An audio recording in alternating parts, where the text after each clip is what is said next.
You are listening to Spaceboy Universe on the SBU network. Explore the universe with Spaceboy and Surlana.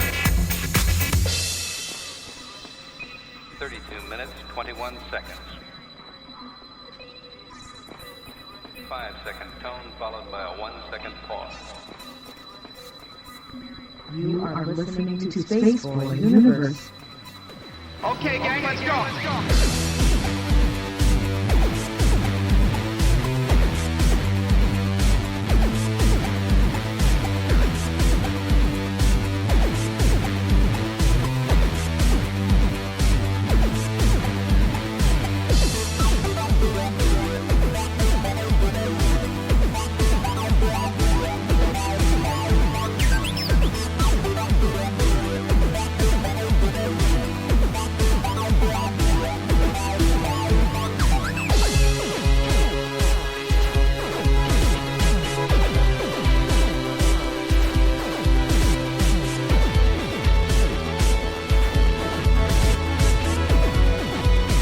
Okay, gotcha.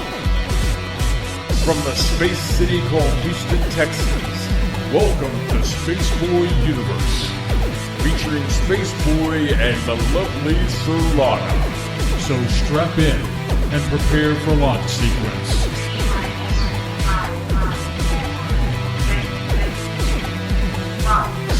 Greetings and salutations, I'm Spaceboy, And I'm Surlana. and this is Spaceboy Universe. It is August 5th, 2017, and tonight's show is number 145, and we'll be talking about our technology-controlled future. As always, follow us on the universe on Twitter, that's at the SB Universe. Follow our host, that's Surlana, that's at Surlana, and follow me at Spaceboy Music. Follow the network that brings you all this wonderful, fine content at the SBU Network. Remember to hashtag your tweets tonight with hashtag SB Universe and hashtag Space Cadets. Want to hang out with said Space Cadets?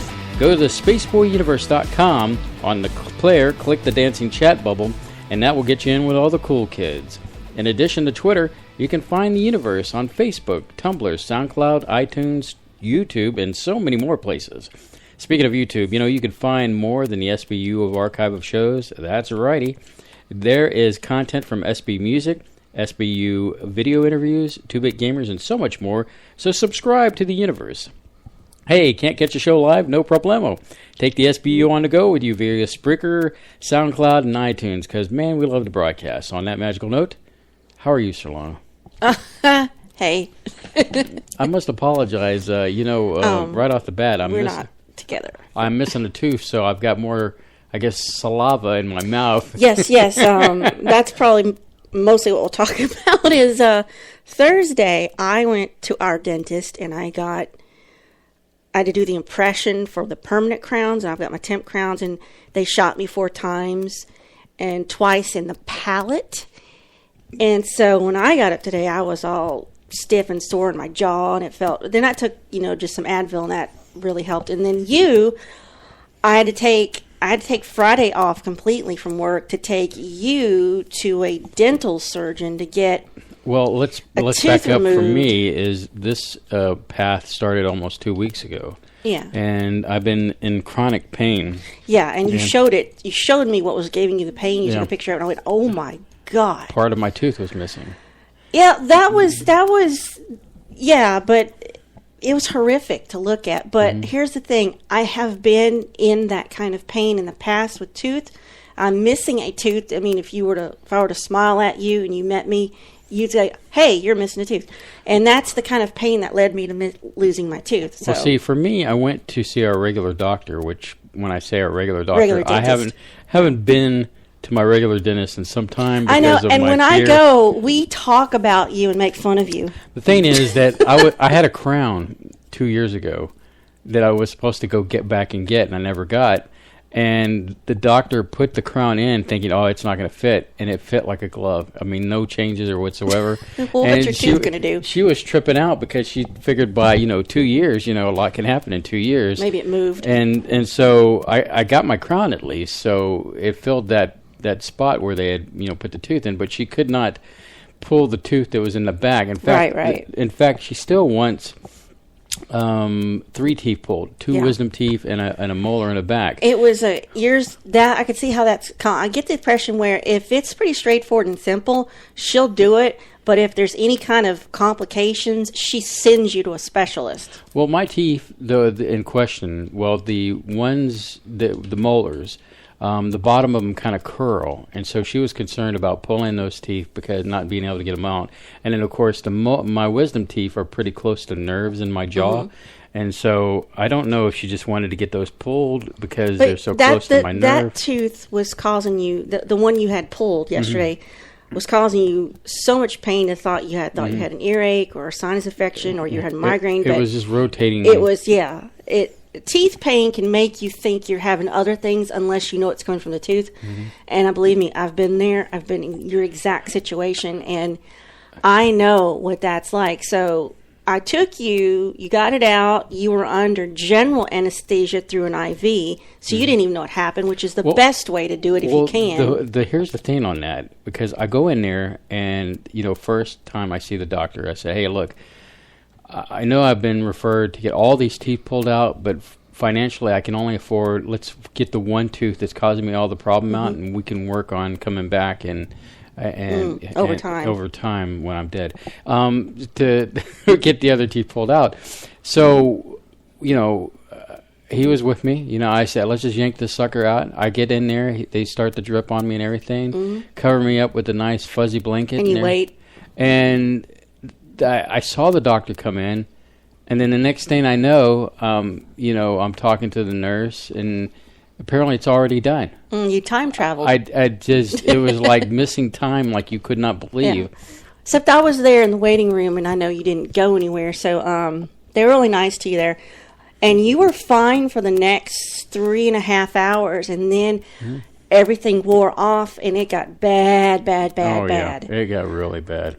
So by the time we went to pick up your prescriptions, I made you come with me. I brought you a drink. As soon as I got them through the drive-through window, I handed them off to you. Said, "Take this now." And I honestly did not want to leave the house. I was just feeling so bad. Well, I wanted you to be able to take them the second I got it.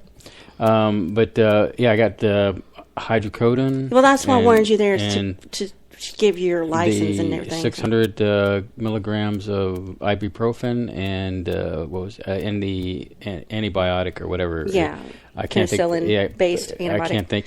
And what gets me is that I took all 3.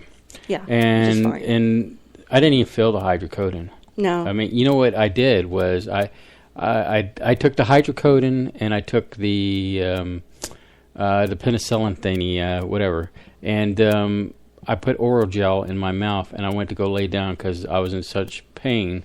And then over time, I guess I finally felt a little numb for me to actually pass out and go to sleep. So when I woke up this morning, I was a little, I didn't know if sore. this show was going to happen as of yesterday because of your situation. I'm actually feeling decent. I mean, the ibuprofen, I'm going to give it up to the ibuprofen because I didn't take any hydrocodone. I took the one pill, and I've had, I messed up my back many years ago, and they put rods in my back and everything, and I was out for a while, and they were prescribing me hydrocodone then. And I didn't think it was very effective. Well, basically what you got was higher milligram of Advil, and you got basically Tylenol with codeine in it. So you got basically Advil and Tylenol at a prescription level with antibiotic. That's basically what you got. Well, like I said, I might have some kind of resistance to hydrocodone. Yeah, you might have built up a tolerance in the past. It's not very effective, but I will give it up for the ibuprofen. I really think ibuprofen is for like swelling of the tissues, and it helps fevers and things like that.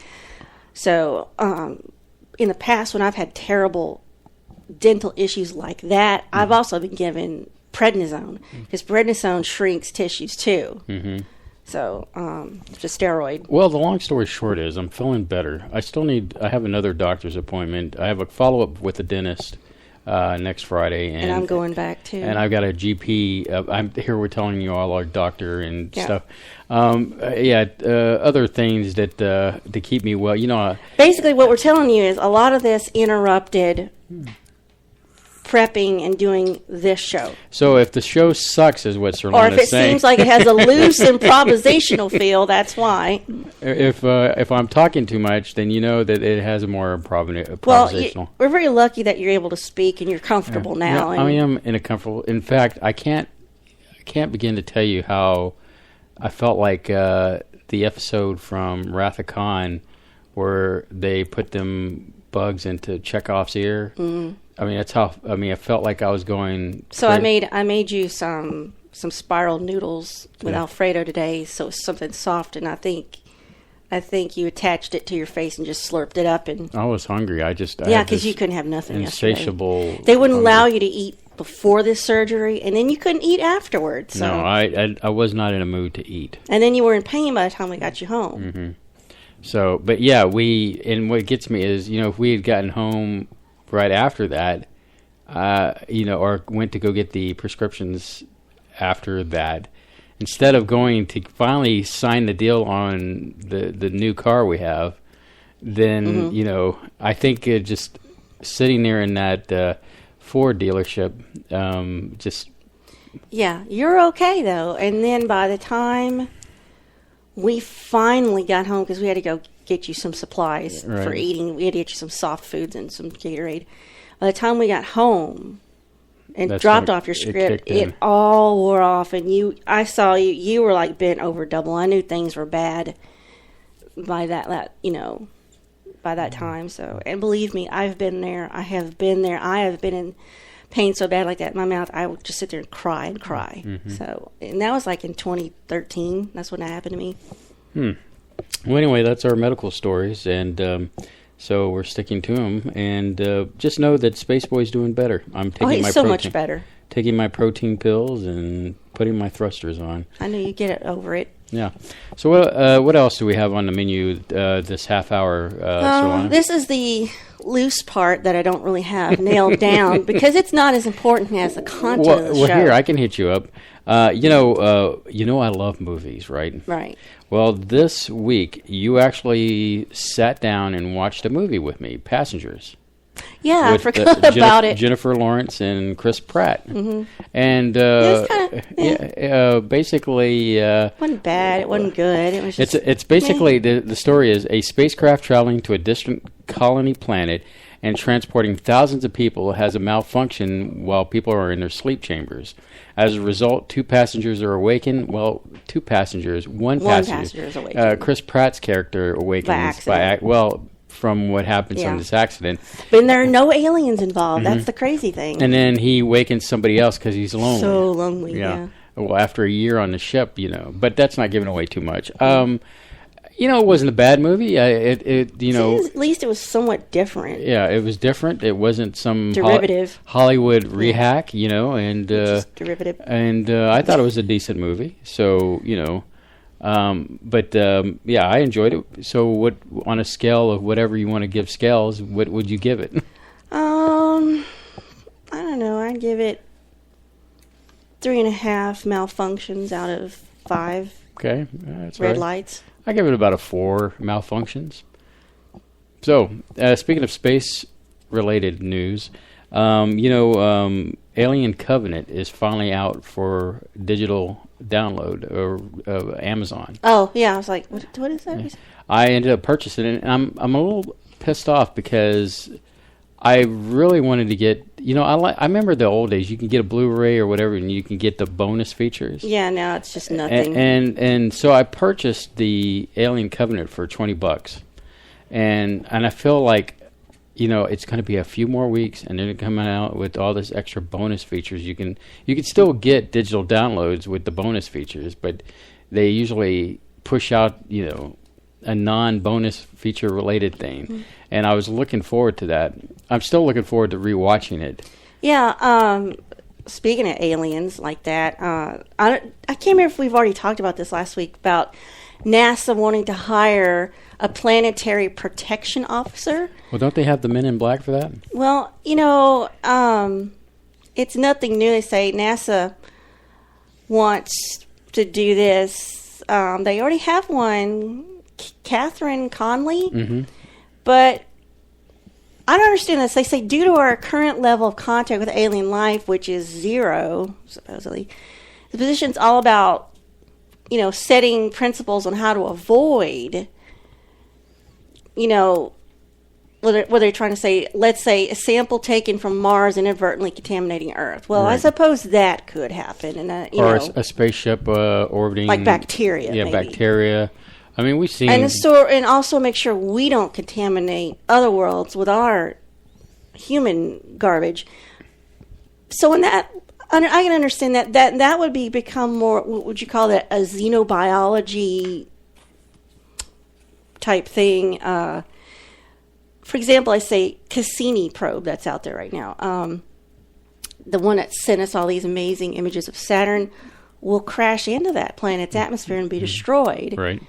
To ensure that it doesn't mess up one of Saturn's moons, which in Enceladus, however you want to say that, because Enceladus has potential life-supporting ocean that could be contaminated by our rotten Earth germs. Right. So they'd rather it just go into Saturn, which they think nothing lives there. So. I'm mostly concerned by one of the Voyager satellites that are leaving. That's been gone. Yeah, it's been gone for some time, but we all know what happens to that is, we kill off all our whales, and then, Voyager comes back and tries to destroy the planet. No, that's no. You are so messy. You're taking a bunch of Star Trek plots and throwing them together. Hey, that sounds like Discovery.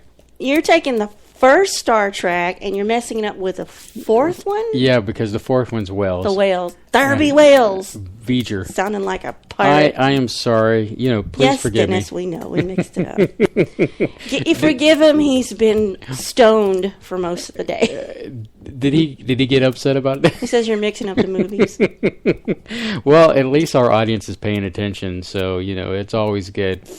But anyway, starring Gene Hackman as Captain Kirk. Yes, indeed. Yay! The AC just came on. Yeah, 9:30. So, it's a little bit before 9:30. I complain. I'm actually hot for once. Well, it is warm in here. It will cool down, and then I'm gonna have to turn it off again because that's too much AC. I know if everyone's seen the pictures of the studio, but right above is where the vent is, and or should be. It should be, and I have not put a grill back on it. I have this idea that I need to go to a Hobby Lobby or a Michael's to get a circle piece of wood that I'm going to paint as a planet and kind of hang it below the vent, and so that the vent blows sideways instead of down on top of us, and so it'll still be cool in here, but yet it won't blow directly on us, so we have to pull out our parkas. But it is cold in space, and it does look spacey in here, doesn't it? Yeah. Yeah, you had to look around for a second. I don't know why you being cold is a problem right now. Well, cold because I've noticed that lately it hurts. It gives me a headache. Okay. And so, normally I'm the one that likes it cold. Yeah. Why can't I just put a parka on you over there? Because I don't want to wear a parka. I like to stay loose. God. All right. What else you got over there? I got something I probably will not try, but hey, maybe you're looking for a place to go on vacation, you thrill seeker you. Wonder Woman roller coaster looks terrifying, and it is is this San Antonio? Yeah, SeaWorld. Fiesta, Texas, San Antonio, SeaWorld. And it's called, San Antonio Fiesta, Texas Park. And it's called Golden Lasso Coaster. It's just narrow with a 15.5-inch track, and it's scary, and it's going to be smooth but fun. Extremely quick twists and turns, quicker and smoother than regular roller coasters. It's kind of, I guess, based on the premise how she whips that lasso around and it goes on all crazy, curves. I guess the coaster like red and yellow or something like that. Red and yellow and blue, because I didn't see the blue part. Kind of. Yeah, see, she's not really wearing red and yellow and Okay, blue well- in the movie. It's just sort of shades Well, of... it's it's kind of a darker It's dark, color. dark, yeah. In other words, making Wonder Woman more little like if she grittier. was dropped into a realistic setting. So it'll have multiple inversions, 90-degree, 100-foot drops in one thin rail. And on top of that, it's going to be visually stunning. It's going to look wrong, but in a nice way. You can see that it's this video. It has steel beams, a super thin track, very light, look like a thin ribbon of a track suspended in the sky. And it looks terrifying. So I'm sure it is. I think the last roller coaster I was on is when Houston had Astroworld? Astroworld, yeah. I rode the Cyclone. You said something about the location of this particular of Fiesta, Texas. Oh, yeah. See, now you're going to get me in trouble with all our animal friends. Well, you know better now. Well, back in the day when I was living in San Antonio on the west side, which is now like SeaWorld / Six Flags Fiesta, Texas, was nothing but farmland and cattle out there, and friends would go out there and cow tip. Meaning when a cow was sleeping stand up, you would just push them and they would just, fall over. So, I'm sorry. I was young. I was stupid. I thought it was humorous, and I haven't done any cow tipping since then. He knows better now, thank goodness. So I'm a big cow supporter, especially when it's between two Cow buns. supporter. Between two buns. Yes. All right. Did you hear about what was it, Brian Eno? He was talking about the loss of humanity in modern music.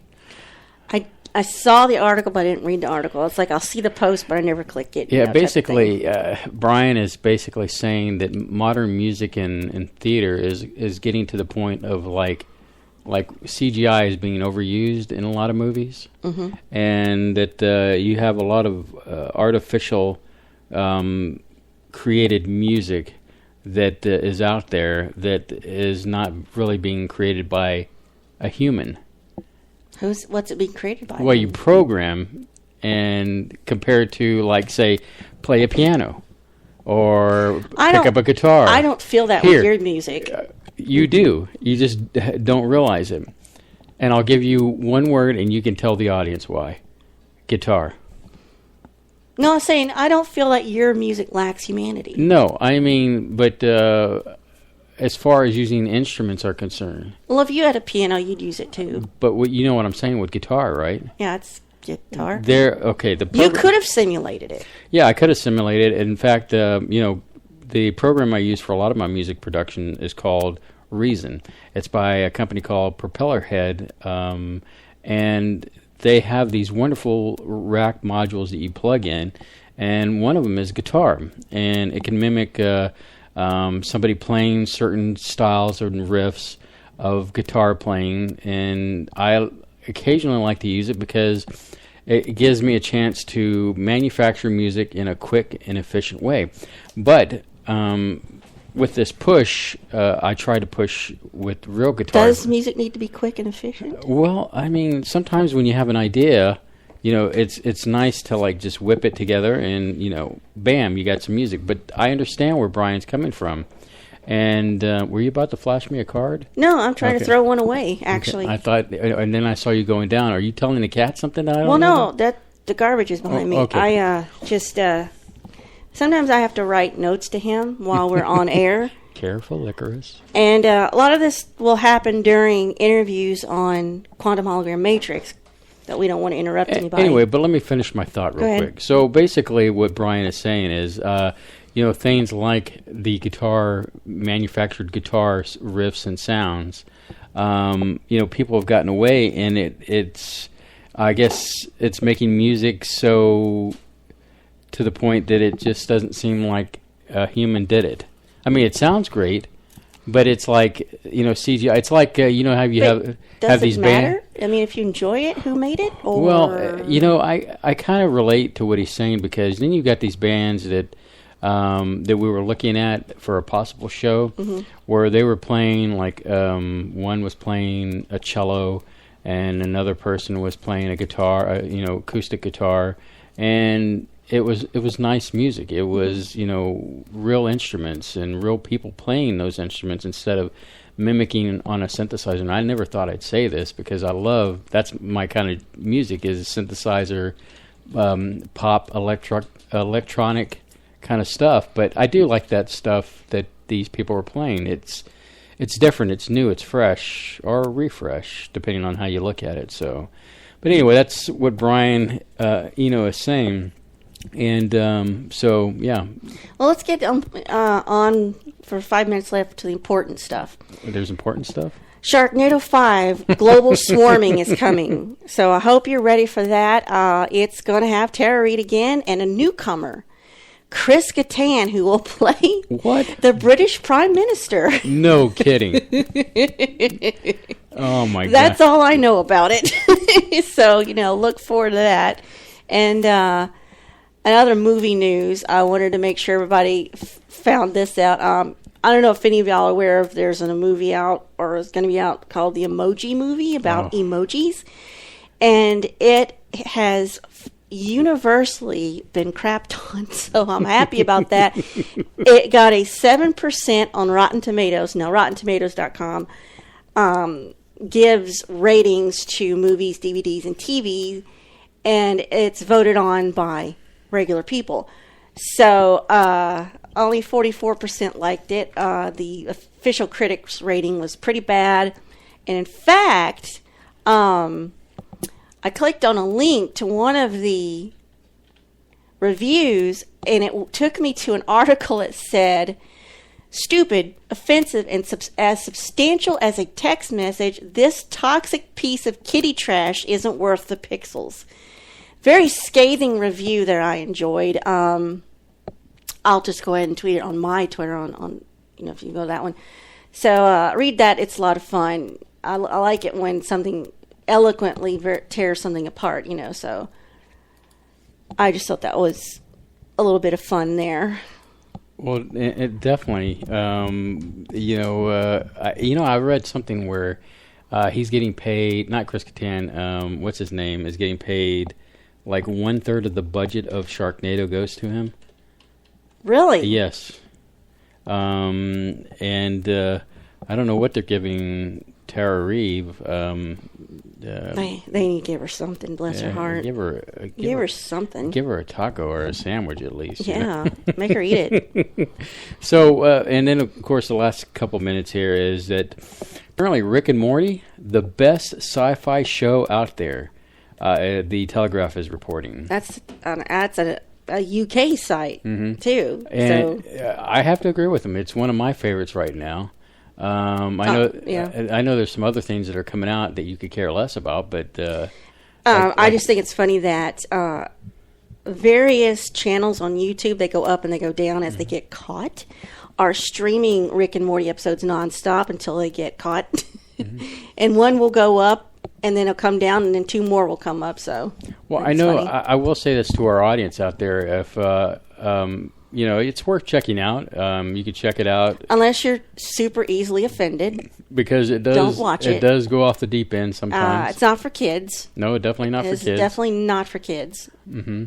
And so, yeah, Rick and Morty, check it out. There's already, we're into the 3rd season, and which just started last April. Weekend. Yeah.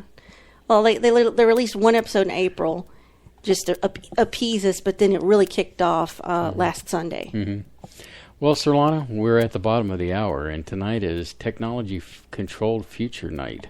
And we're so glad that everybody has an opportunity to tune in. I called it that because I didn't know what else to call it. I really wanted to call it "Holy Crap, Get Under Your Bed and Hide." But that didn't seem to convey what it was about. We couldn't call it 1984 because 1984 is already passed. Mm-hmm. Yes, so it should be fun and exciting. So you're listening to Spaceboy Universe on the SBU network, and I'm Spaceboy, and she's Surlana, and we'll be right back after this.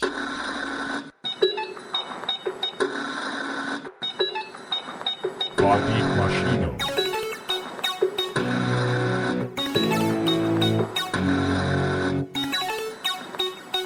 Чи замедлите или собираетесь к трапу?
Machino.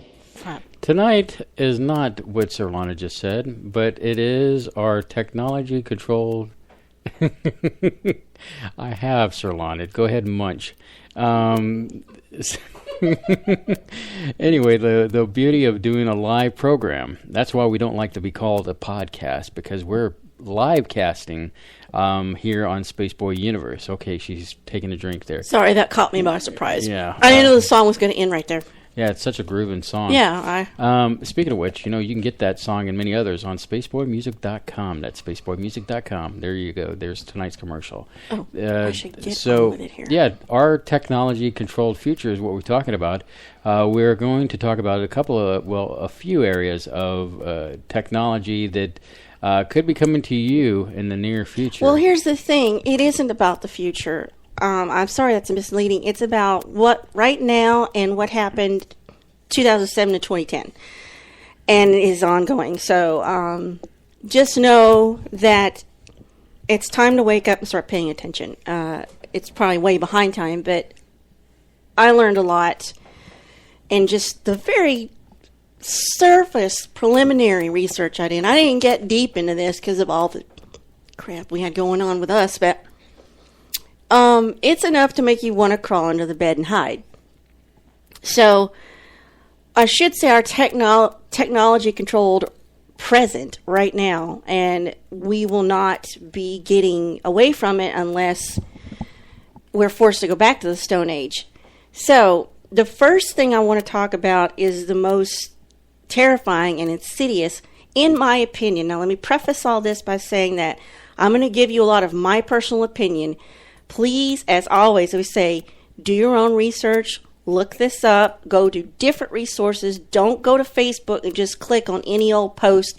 Do it, but investigate that against other places other than Wikipedia and go to Stopes, see if it's real, see if it's been debunked. And that's kind of what I did. So the first thing I want to talk about is microchipping. And this is something that has been linked to everything from just, it's just a way to store a database to something biblical, whether you believe in that or not. And I'll tell you why you should be concerned. You don't have to believe in a religion to be upset about it. So, first thing I did, let me tell you the process I did. First thing I did is I went to a search engine that doesn't track you, unlike Google. So I went to a search engine that's not going to, watch me as I'm typing all this. The first thing I did is I typed in microchipping 2017 because I wanted more recent stuff. I didn't want, things that were predicting the future. So first thing I found was a link to a page that talked about an NBC news report, and it had the actual embedded video from the news report. Now, this news report from NBC said that they were supposedly predicting that all individuals in America were going to be tagged, implanted with microchips in 2017 to help identify us. Now, I will get back to that in just a moment, so remember that. Keep that in your mind. So, why do we need to be concerned about this? Well, if you're not concerned, then you're not fully educated on this topic. So the concern is, if we all do get implanted, whether we know it or not, what's the government going to do with their ability to track and identify all of us? Why do they need to do that? Especially if I've never committed a crime. I'm not going to commit a crime. I don't even have so much as a speeding ticket. I'm not bragging, but I'm just telling you the truth. So why do I need to be tracked and kept in a database and identified so precisely? Why am I of such interest? Ask yourself that. Now, so I knew enough about microchipping to know what it is, and I think probably the average person understands what I'm talking about. We're talking about a little device about the size of a grain of rice, the same type of thing that they put in your pet, so you can keep track of your pet.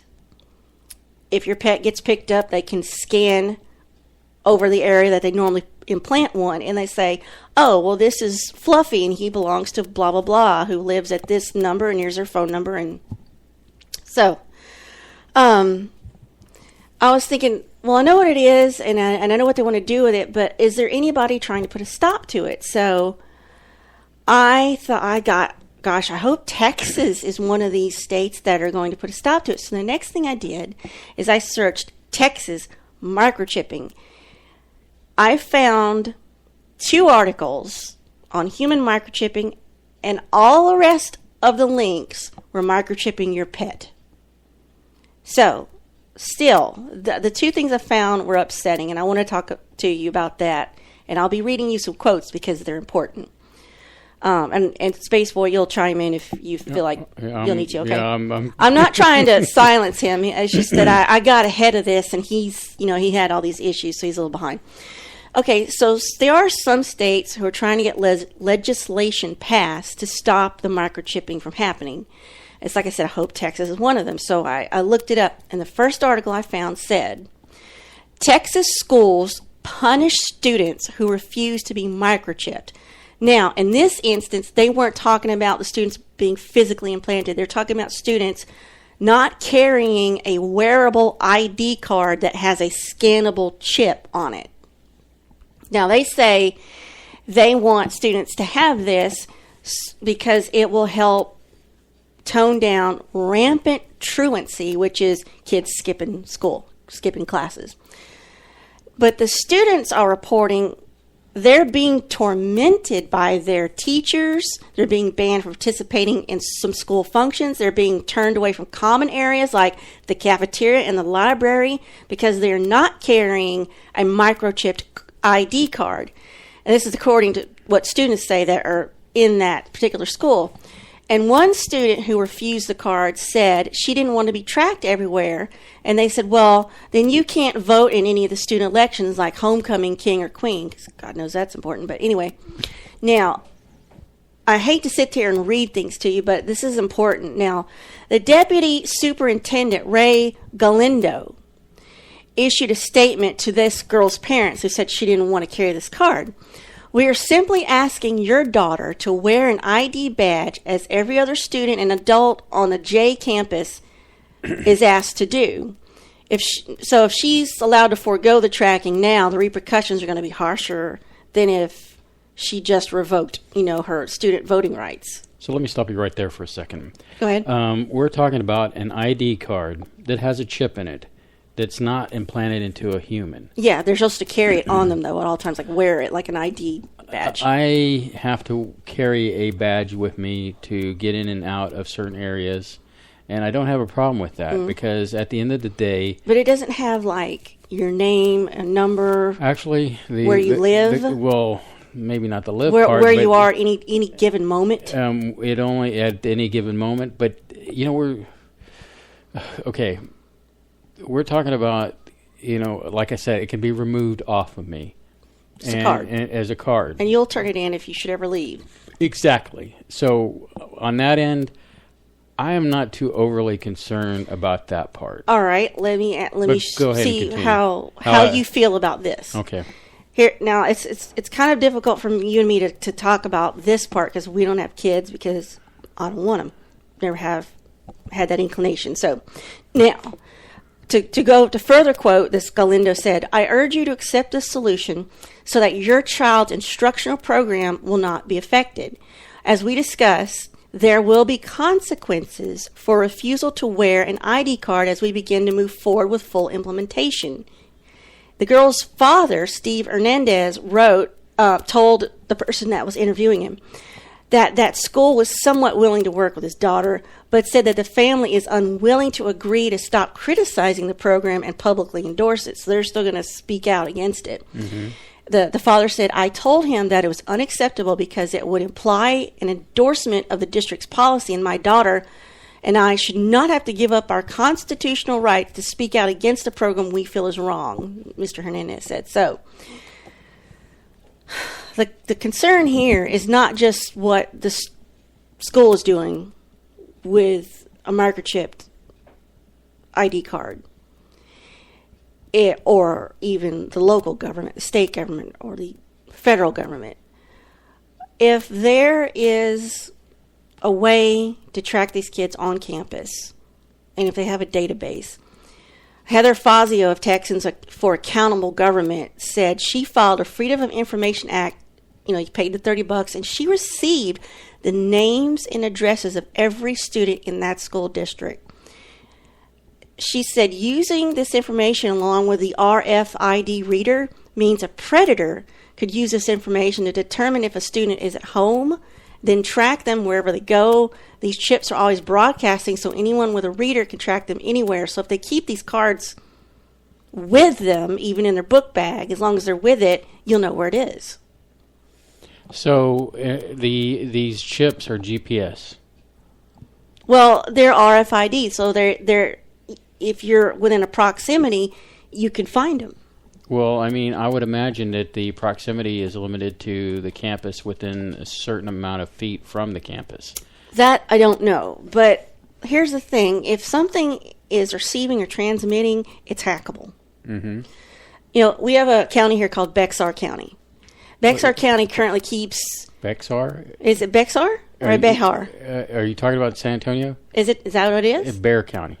I know Bexar? It's Bear County. It's Bear County? Yeah. I didn't know that. See, I'm not from Texas. Yeah. So Bear County currently keeps the district earning around $175,000 a day in state assistance. So KHU here in Houston News said, speaking to that city's news, the district spokesman, Pascual Gonzalez, says he explains the school wants to harness the power of the technology to make schools safer, to know where our students are at all times in school, and increase revenue. Okay? That just is mind-boggling. So they're going to increase their revenue by knowing where students are. Mm-hmm. Okay, so the privacy part, yeah, I can understand where you're coming from on that. I don't believe these tags can go beyond a certain point because I've worked for a company that was trying to implement the RFID tags for computers. And their range are only limited to a certain area as long as you have the antennas to pick up the signal of the RFID tag. Now, basically, when it comes to the children, I have no problem with them carrying badges, and to get into school. No stinking badges. To get into school, make sure they're staying in school, and I went to school, stayed in school, and nobody tracked me. But I already know your feelings about kids, so we don't have to go down that road. But it has nothing to do with my feelings about kids. It has to do with my feelings about privacy. The thing is that as someone who, I can understand that if you want your kids to be safe and be in school and I think it's a safety issue. But on the flip side, and I'm going to quote this, and I'll quote it later again, is with control, we lose freedom. Well, that's a Benjamin Franklin thing. And so without, the ability to have that freedom. He says those who give up essential liberty to purchase a little temporary safety deserve neither liberty nor safety. He says you're an idiot if you give it up. And so my safety argument could be diminished by Ben Franklin's statement. But I think where I guess it's a frustrating thing because, it's kind of like we do the Picard thing where, we draw the line and we retreat, and then we draw the line again. The line must be drawn here and no further. And that's what Picard says. So basically, what I'm getting at is that I need to be all or nothing. I know how the chipping part affects me mentally, where, and I don't want to get ahead of yourself because I'm sure you have more on your plate. So before I start to get into my editorial about the whole mess, and let's continue on. All right. So, chipping students will let teachers know who is in the bathroom and for how long. That was of major concern when I was in high school. They would have a female teacher just sit right inside the girls' bathroom, every bathroom, especially during the lunch period. So, because, you can get up to some shenanigans in there. So, I kind of understand that, but still, it also can monitor group habits of students. It can become catastrophic, of course, if sensitive data ends up in the wrong hands. So monitoring, listen to this quote. This is Cedric Laurent of EPIC. I don't know what EPIC is. The monitoring of children with RFID tags is comparable to tracking of cattle, shipment pallets, or very dangerous criminals in high-security prisons. Compelling children to be constantly tracked with RFID-enabled identity badges breaches their right to privacy and dignity as human beings. I agree with that. Now, that's just another way to look at this. You know, you could be on the side of safety or you could be on the side of privacy. I don't think you can have both with this. Oh, goodness, Gene. I'm looking at comments in our live Spreaker chat. I guess I'm going to agree with you in the sense that, once that line is crossed, there's no going back. And we'll, in some of the other discussions we're going to have tonight, clearly when you open Pandora's box, there's no turning back. And it's been opened already. And I worry, I guess, ultimately about microchipping is the oppression, the overlords of and I'll control. get to, and I'm going to link this to the next topic because they go hand in hand, but just to finish this out, okay. So I told you there was this NBC report that said, we're all going to be microchipped by 2017. So I go back to my search results and I find that everything to do with Texas from these two on have to do with just veterinary clinics. It's like, that's comforting. So I did a little more digging about the NBC thing, and sure enough, it's on Snopes.com, which is a famous debunking site or a site that just sets the record straight. So it's the first place I go to when I see somebody post something on Facebook, usually. So this whole thing about, for instance, this whole thing about AIs talking to each other and making their own language turned out to be false. Mm-hmm. So is this NBC report on microchipping. People linked it. They thought we were all going to be microchipped because that was the only way you could get Obamacare. That was the rumor. You had to be implanted with a microchip so you could have your medical history recorded and stored on you at all times, and they could just scan it. Well, either people weren't listening to it or they were just triggered by the word microchip and they just went off on their own tangent and said it said this, but it didn't. So maybe they just sensationalized it, but it was a case of someone not listening carefully. They reported in May of last year about it. So they weren't saying that was going to happen.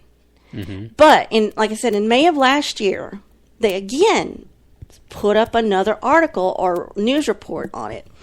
They said last year in 2016, your children will definitely be microchipped, and it's for their safety, which is all the stuff I just read you. Mm-hmm. It is not a matter of when, it's not a matter of if, but when it will happen. So is NBC in particular trying to get us ready for microchipping by saying it's going to happen, it's going to happen, it's going to happen, yet it hasn't? So are we going to microchip children like dogs for when they get lost or taken? Or how about getting in a situation where you don't ever lose track of your kids by having rules and strict policies and being, a parent? So, again, the words have been Franklin. If you want to give up your freedom for a little safety, you don't deserve safety or freedom. So, this same article about the children says this electronic expert called Stuart Lipoff, great name, when he says we shouldn't be concerned about Big Brother using this data to track us, to track our children. It's just for their safety and our convenience. He points out when barcodes came out, people were shocked and appalled, and look at where barcodes are today. He said, now, if this becomes mandatory for safety, then how can you say no to safety? Well, barcodes are not implanted into somebody. I mean, but... Well, they thought they were going to be, how these dire consequences. But on the flip side, barcodes have been used to tattoo on people. Yes, that was one of these concerns, and I'm leading up to something, so I want to make sure you get all your comments in and everything. I'm waiting to. Okay, well, let's talk about some people. I think you found this. Let's go ahead and talk about some businesses that are actually using this for what we're talking about.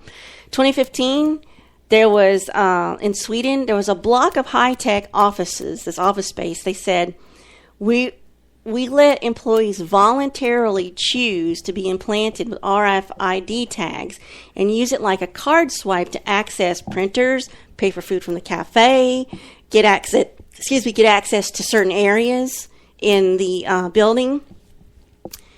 I even read where you can get a chip implanted into you for contraceptives, women, and you can turn it on and off when you need to be protected. So they have RFID tattoos. These exist for those who want to monitor their own body temperature, hydration levels, UV exposure, and hospitals can use this to help diagnose and treat their patients. I think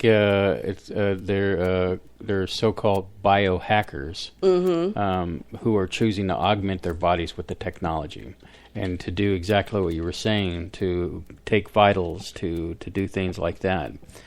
Hey, it's convenient. You don't have your wallet on you? No problem. Just wave your hand. Can't get into a door? Wave your hand. Need to log into a computer and you forgot your password? Wave your hand because you've got 20 million passwords. It's convenient. It is the future. It is now. So why not do it? I don't want a technology inside me unless it's keeping me alive. Good point, because I was going to bring up the thing is that, one, I don't want technology in me as well, but I do.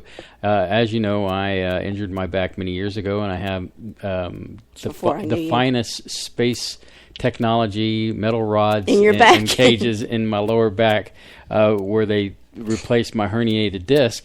But the thing is, that's fine. I don't mind that. That helped me to to get over my pain, because it was a surgery. But the idea of artificially putting something in my body to try to make my life, quote unquote, easier, is not. I just assume not. I understand there's ideas. You have the opening doors and computers. What if somebody was kidnapped, or then at some point I could see in the future that's one of the scenarios. I said, Mrs. So-and-so briefly lost her child in a store when the kid hid behind a clothes rack. She had a moment of panic. It's like, I definitely want to get my kid microchipped so I can find like you and 1,000 other people, who want to... Scared into submission to do it. Right. Well, how about keeping your eyes on your kid? Mm-hmm. Put him on a leash. I don't know. But it just seems like, at one end it's like, wow, this is great. The idea of all these different things, but the flip side, it always comes back to me is you're not sticking anything into me. I am not your pin cushion to, or your little, hey, if biohackers want to stick something in themselves to do all that other stuff, then more to them. I'm not denying whatever they want to do. It's all for them. I don't have to be the part of the biohackers' ability. And okay, that's good, and I'll tie that in to even more stuff. So, but with all tech, involves frequencies. Isn't it hackable, crackable? And it's also a little bit of a harbinger of the 1984 novel by George Orwell. It's also seen as part of biblical prophecy as having this chip in you is the mark of the beast.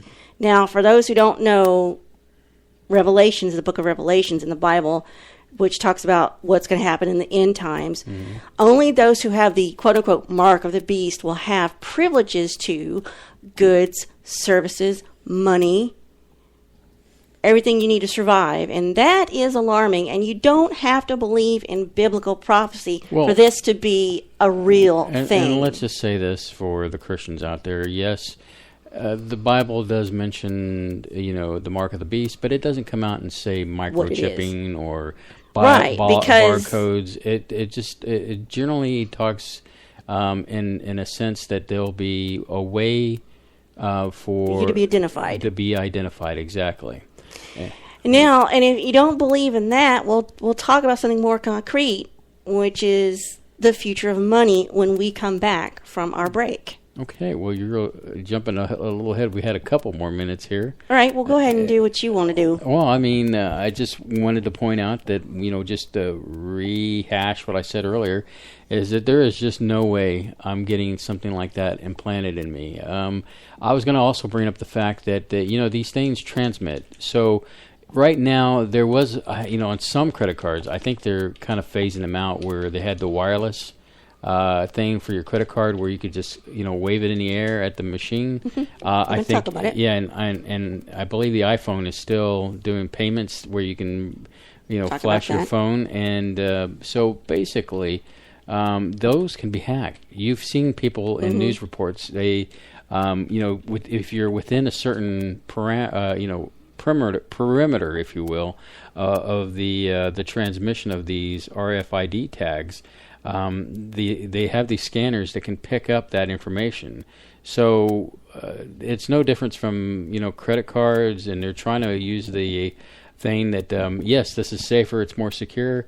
Well, I'm calling BS on that because it's not safer. It's just change up the technology a little bit, and you can hack these RFID tags and clearly get that information off of them. I put my finger right in some peanut butter. Oops. All right. Well, on that note, we're going to take a little break. And you're listening to Spaceboy Universe on the SBU network. Don't go anywhere.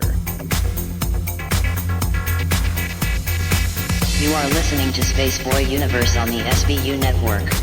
Explore the universe with Spaceboy and Surlana.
Hello there, I'm Spaceboy, and you're listening to Spaceboy Universe, and tonight's topic is technology-driven and how it can control our future. It's already doing it. Yeah, so Surlana, we went from talking about microchipping, and now we're heading into The future of money. Cashless society?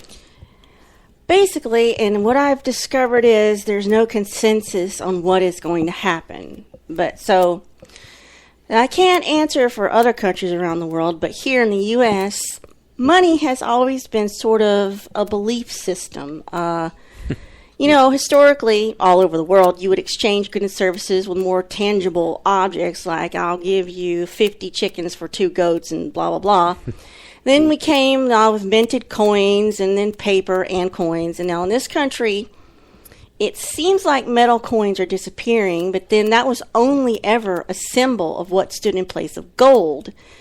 We always had our money in this country backed by the gold we had, I guess, in Fort Knox. And this was how cash was valued. It gave it worth. We were on the gold standard. They were on the gold standard. And Richard Nixon took the U.S. off the gold standard for some reason only he knows. So now cash just represents the idea of value. And the money now only has value because we all agree as a collective society that it does. Does that not blow your mind for a second? Sit down. It's like we all just said, this piece of paper has value and you can get things for it. And it has no intrinsic value. It's just some bit of linen and you know, cotton and some fibers. It's not actually paper. It's right. Because it has to be able to stand more wear and tear. A secret formula, if you will. Right. It's more material than paper. So, you know, we don't have gold doubloons to carry or gold bars. We use plastic instead.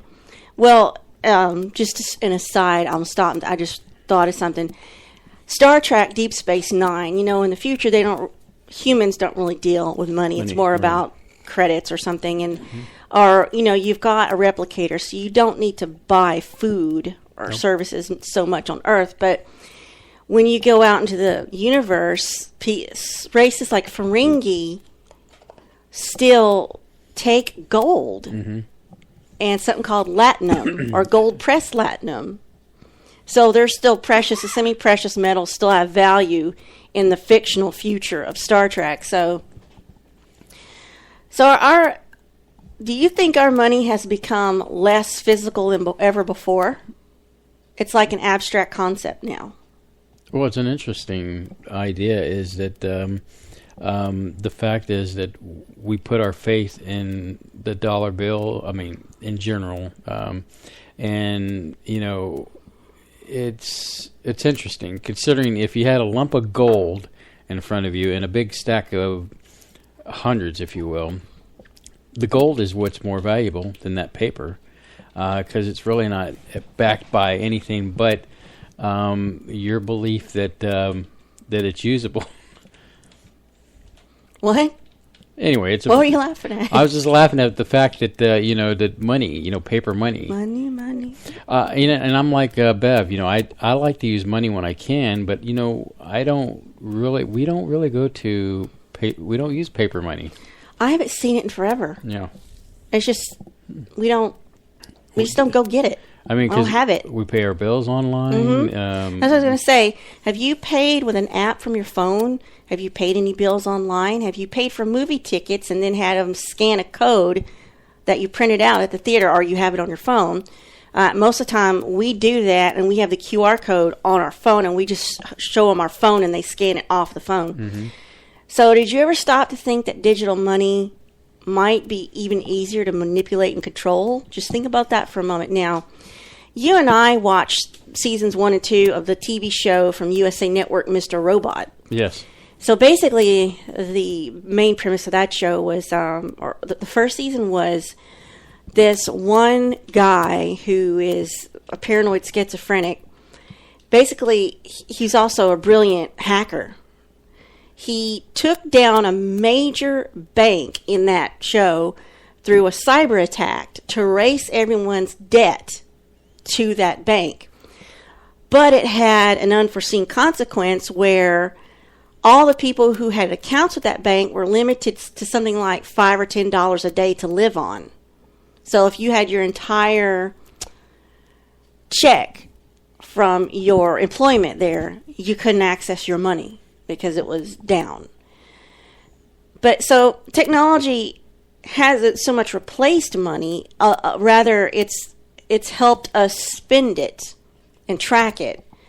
So right now you still need a bank with money in it to use to pay services. Like if you use Apple Pay, you still need to attach it to your bank.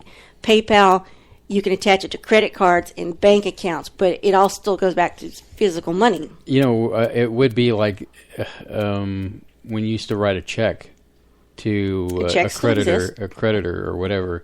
But even at that, the only time I use a check is when I had to pay the guy to cut the yard. And that's the only time I cut a check. It used to be... Or the IRS. Or the IRS is the only other Because person. we want to give them the longest possible option to have to get our money. Yeah, let's tell our IRS listening audience that, hey, we try to cheat you out until the last minute. Well, no, we're legitimately paying our money, but we're taking the longest route for them possible to get it. So, but yeah, those are the only two that I can think of that we ever pay a check with.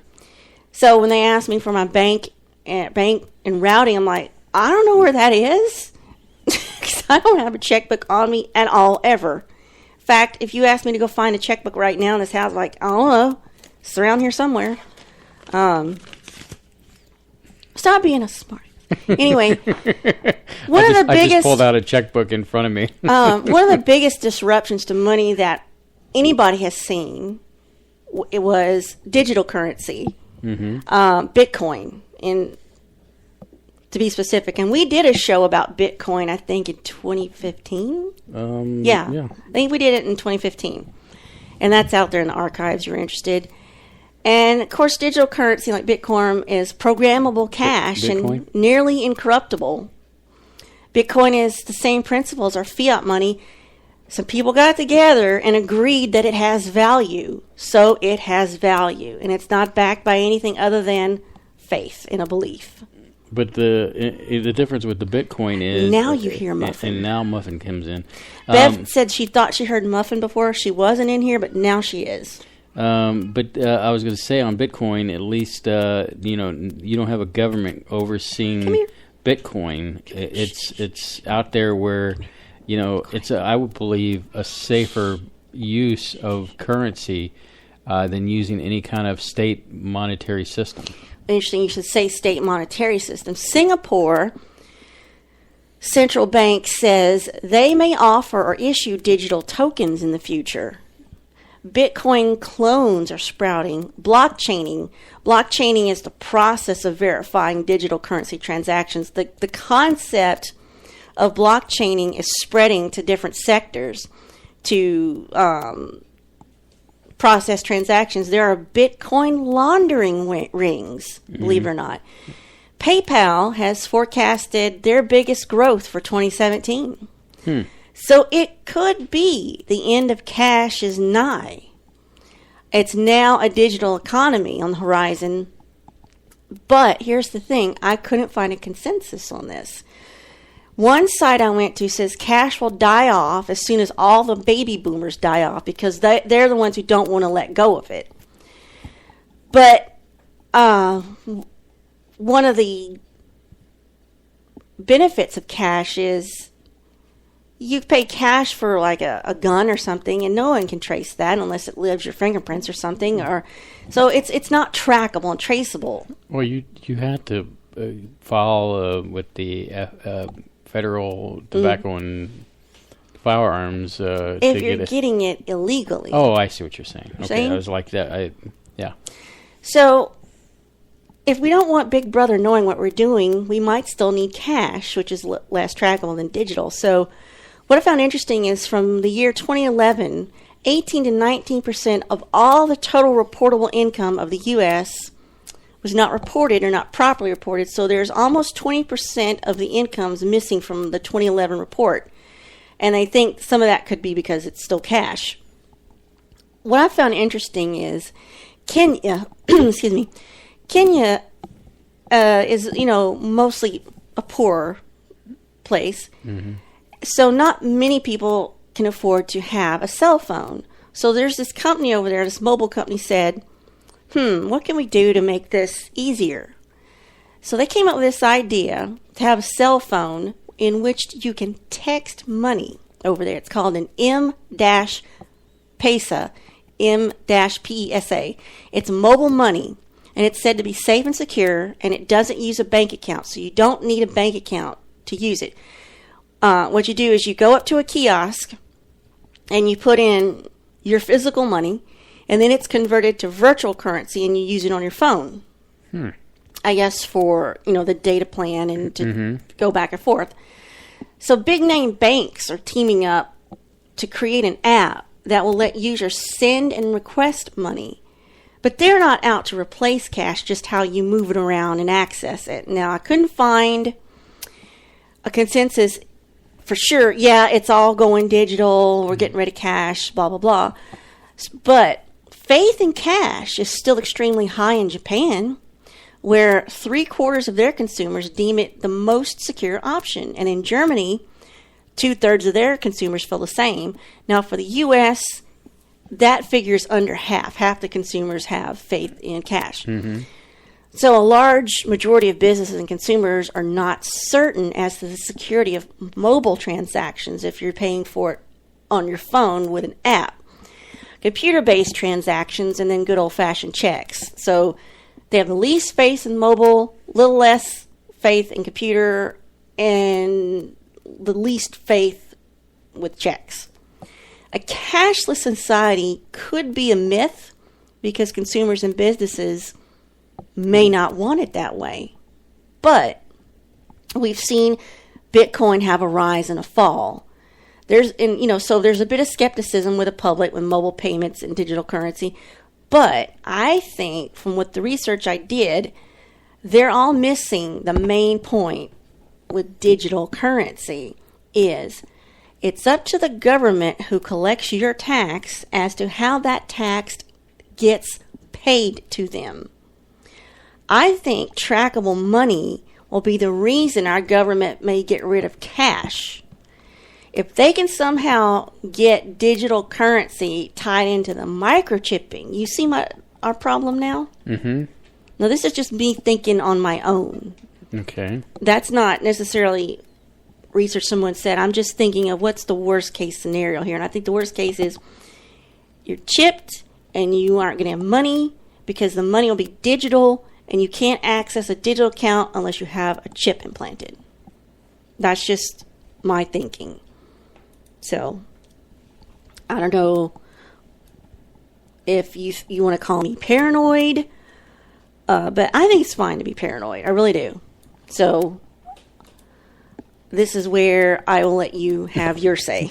Well, it is an interesting subject matter as far as, going cashless. And I brought up the other day about how Visa wants small businesses to stop using cash and is willing to pay a $10,000 bounty to the companies that decide to go cashless if they accept their cards. Like mom and pop shops and food trucks stops and what's that? The audience can't hear that.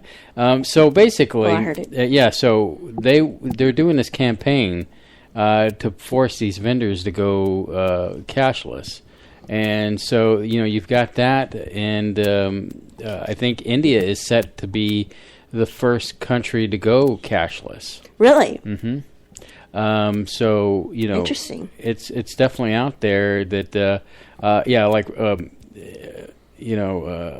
it just seems, I think when I think back, when I was buying, many, many years ago, I was using the refill credit card, you fill it up with money. And that's another hot thing to do. And that was way back in the day when they were first starting to do those things.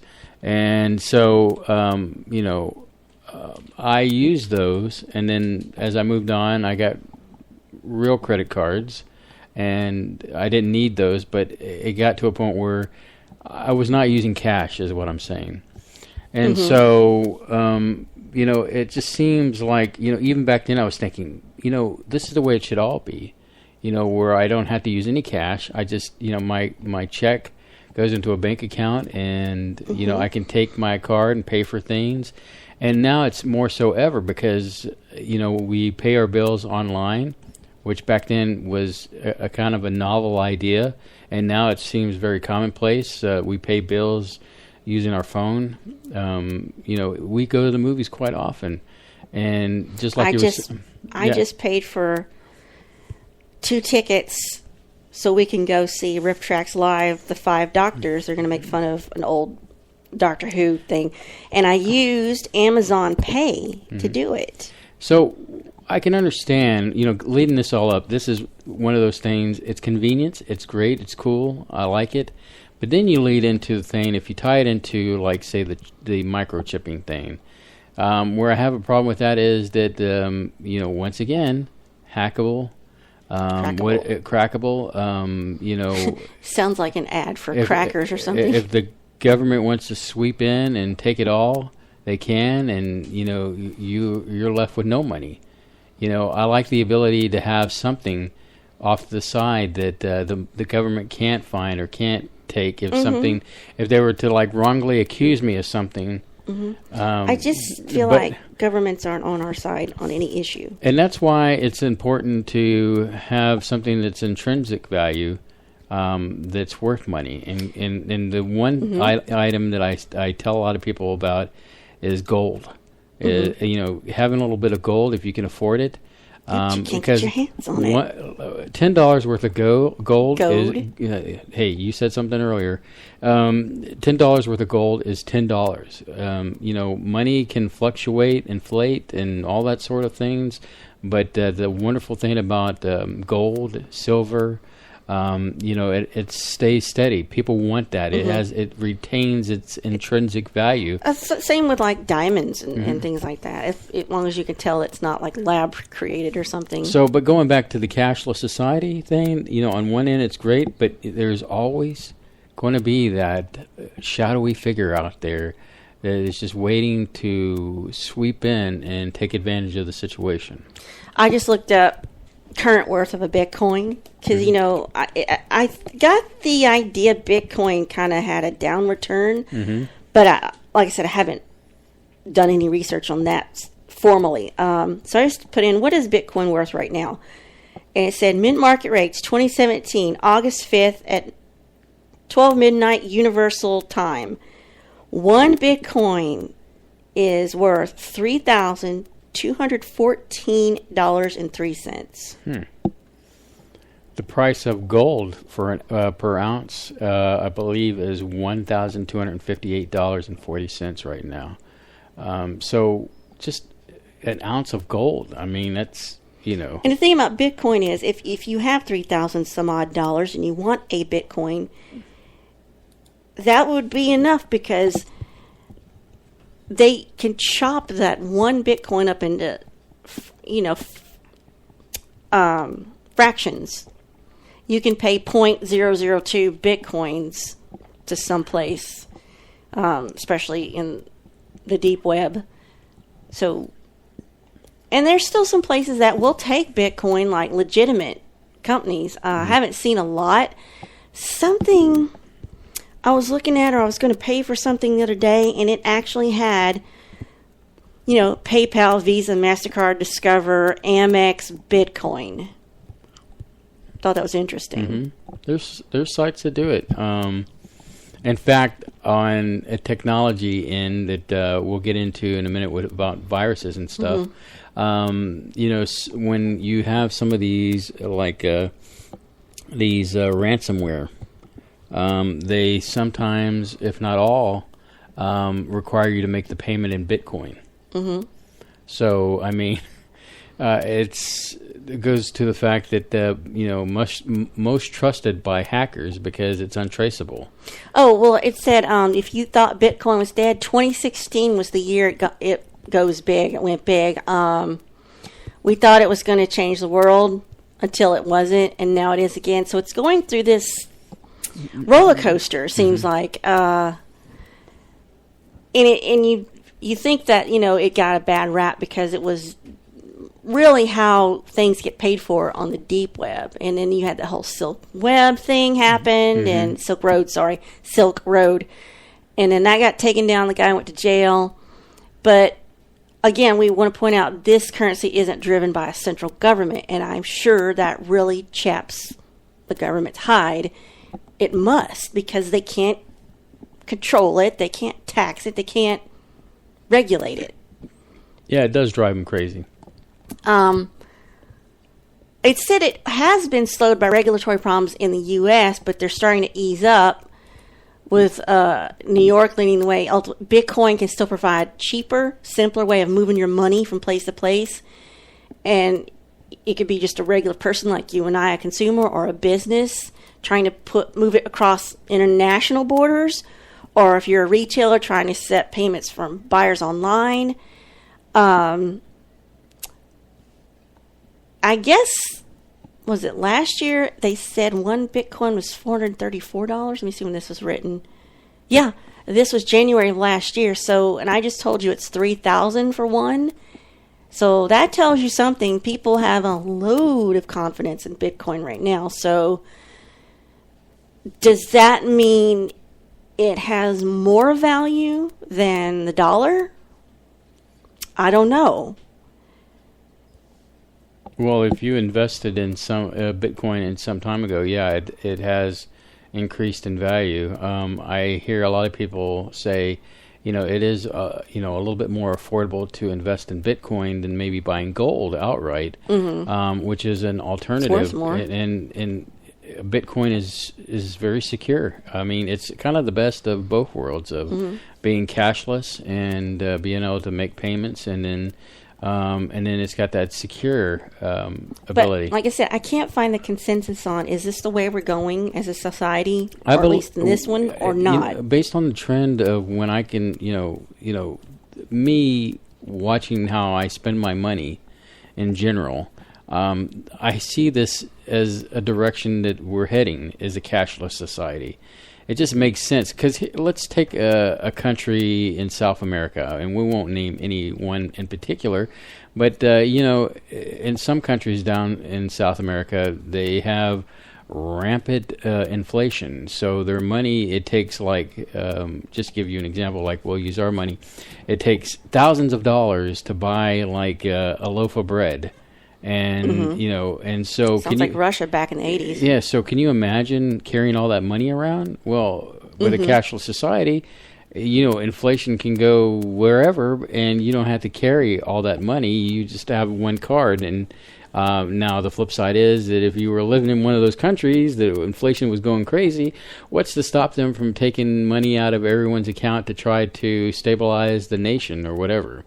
That's the flip end of that coin. So, I mean, that's where I would be concerned if, going cashless. The cashless society makes it easier for governments, and who's to say that creditors could dip into that. I mean, if it was Bitcoin based, right now nobody owns Bitcoin, nobody controls it, nobody. I'm not as concerned with that as I am with, this bank just came up with their own currency, or now the government has a currency, and that's the official one, and they can really lock down on a digital currency. But if it's something that it was made by the people, for the people, and nobody can get their hands on it, that's different. It feels more like a democratic process. Whereas if it comes from a bank or a government, then it feels more like fascism. I don't know. I don't like the fact that money could be used as a mean to further control us. That's what I'm trying to get across in the grand scheme of this show tonight, is that there's technology out there that's going to run our future, and it's not going to be awesome. And, normally I don't speak politics on this program, but, I think as a nation, there's a great mistrust, whether you're Democrat or Republican, of the Congress making any kind of decision for the good of the people. And so why are we going to trust them to make a decision that's good for the nation when they can't get their own acts together or they can't lead by example. So that is my big thing when it comes to government is the moment they lead by example, then maybe I can trust them. But until then, I don't trust them with tracking me with a microchip or monitoring my money. I'm going to spend my money how I want to spend it, and you're not going to tell me to go where I need to go or how to do it because you've chipped me. Which right. That's the point I'm trying to get across. Yeah, Just an aside here. May of this year, they said Bitcoin was worth $1,700. So you see how it's jumped in 2 months, 3 months. Yeah. Well, it's an interesting subject matter, Surlana, and since we're at the bottom of the hour, so let's go ahead and take our musical break. This is Solaris. Oh, the song.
You are listening to Spaceboy Universe on the SBU network. Explore the universe with Spaceboy and Surlana. Yes, indeed. Explore the universe with Spaceboy and Surlana every Saturday night at 9 p.m. Central Standard Time. Our next week's guest, if it all comes together, will be Carrie Cassidy. Yes, the long-awaited interview. Carrie Cassidy will be next Saturday, and we're looking forward to broadcasting that to you.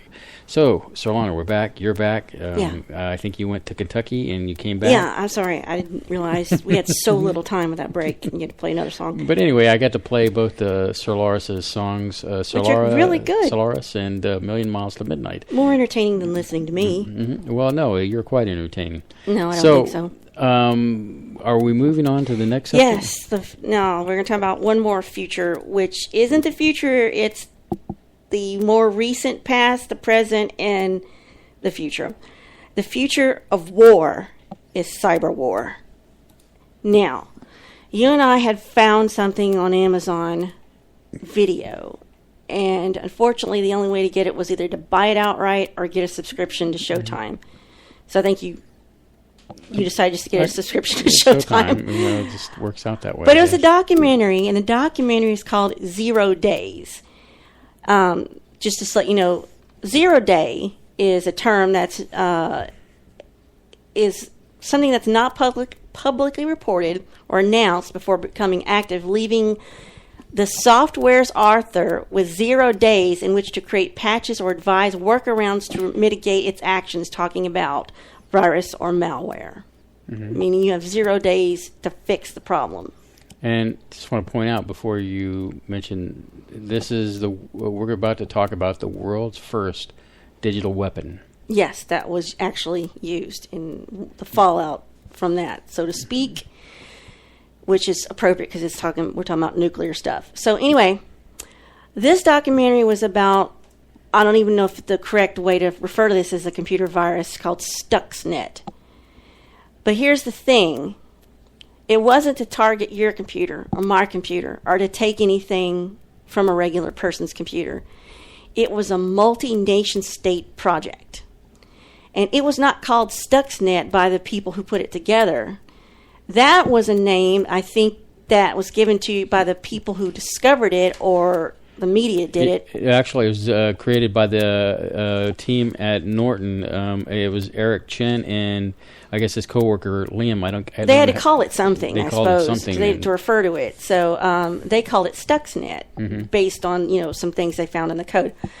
So, as you said, two of the businesses that were in this documentary were two people from Symantec, which is Norton, and Kaspersky, who is the Russian antivirus software people. They're two of the big antivirus companies out there. Right.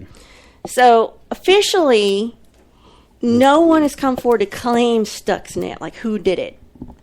And no official government will give any details about it other than to acknowledge it existed. So I guess this began back in 2007, late 2008. It was at the end of Bush Jr.'s presidency. He had wanted an alternative to being pushed into the only decision he had was to bomb or be bombing, Iran. And Israel was threatening to take matters in their own hands with Iran. So Stuxnet didn't surface to public attention until 2010, when there's this Iranian company who was using a security service that was housed in Belarus, which is the corporate center for this security company. They said, hey, we've got this problem, look at this. And so they sent it to Belarus, and they were the first ones that learned about it. They said, what is this? This was not your typical user-consumer virus. This was a clever, densely coded, targeted package of code that was meant to attack physical components such as PLCs, which are programmable logic controllers. These are boxes that control things like pumps, motors at plants and other infrastructure facilities, like that house machines to run, power plants, water filtration, whatever you can think of on that scale. So when they discovered this, Symantec tried to take the code apart and figure out how it works, who was the author.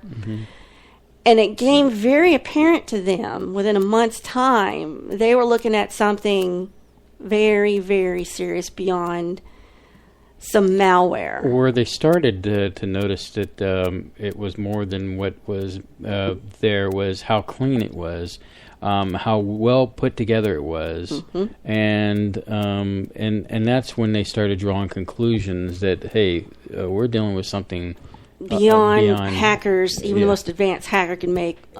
So the guys at Symantec in this video, so they got paranoid to the point where they said, look, if I don't turn up for work on Monday, I want you to know I'm not suicidal.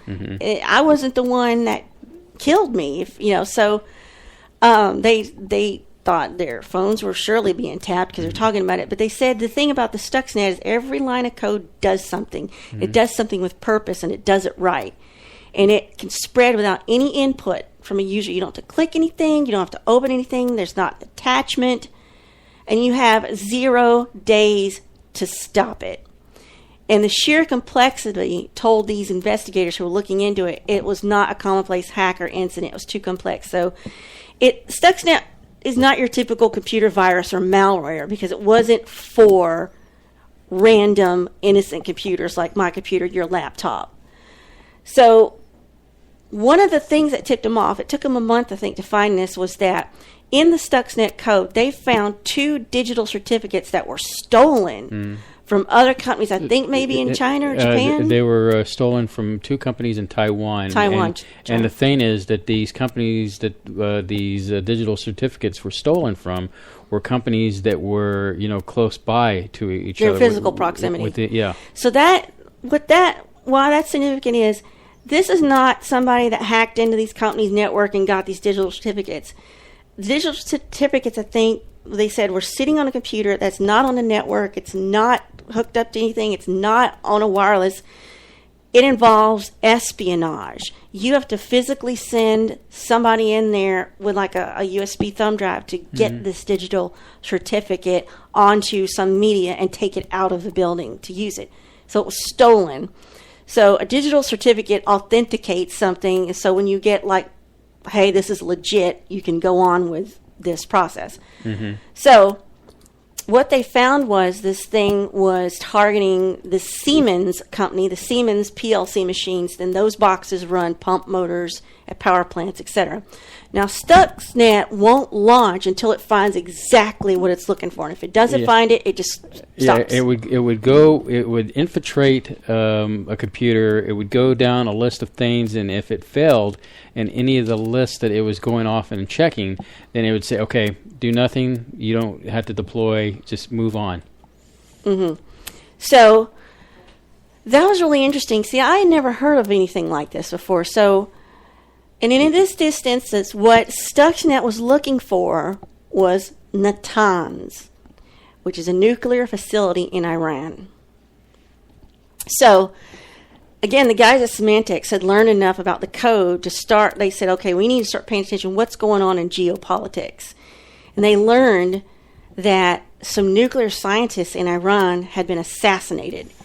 They also found out some gas pipes mysteriously exploded over there. Well, let's point out that, I guess in, what was it, 2010, was it?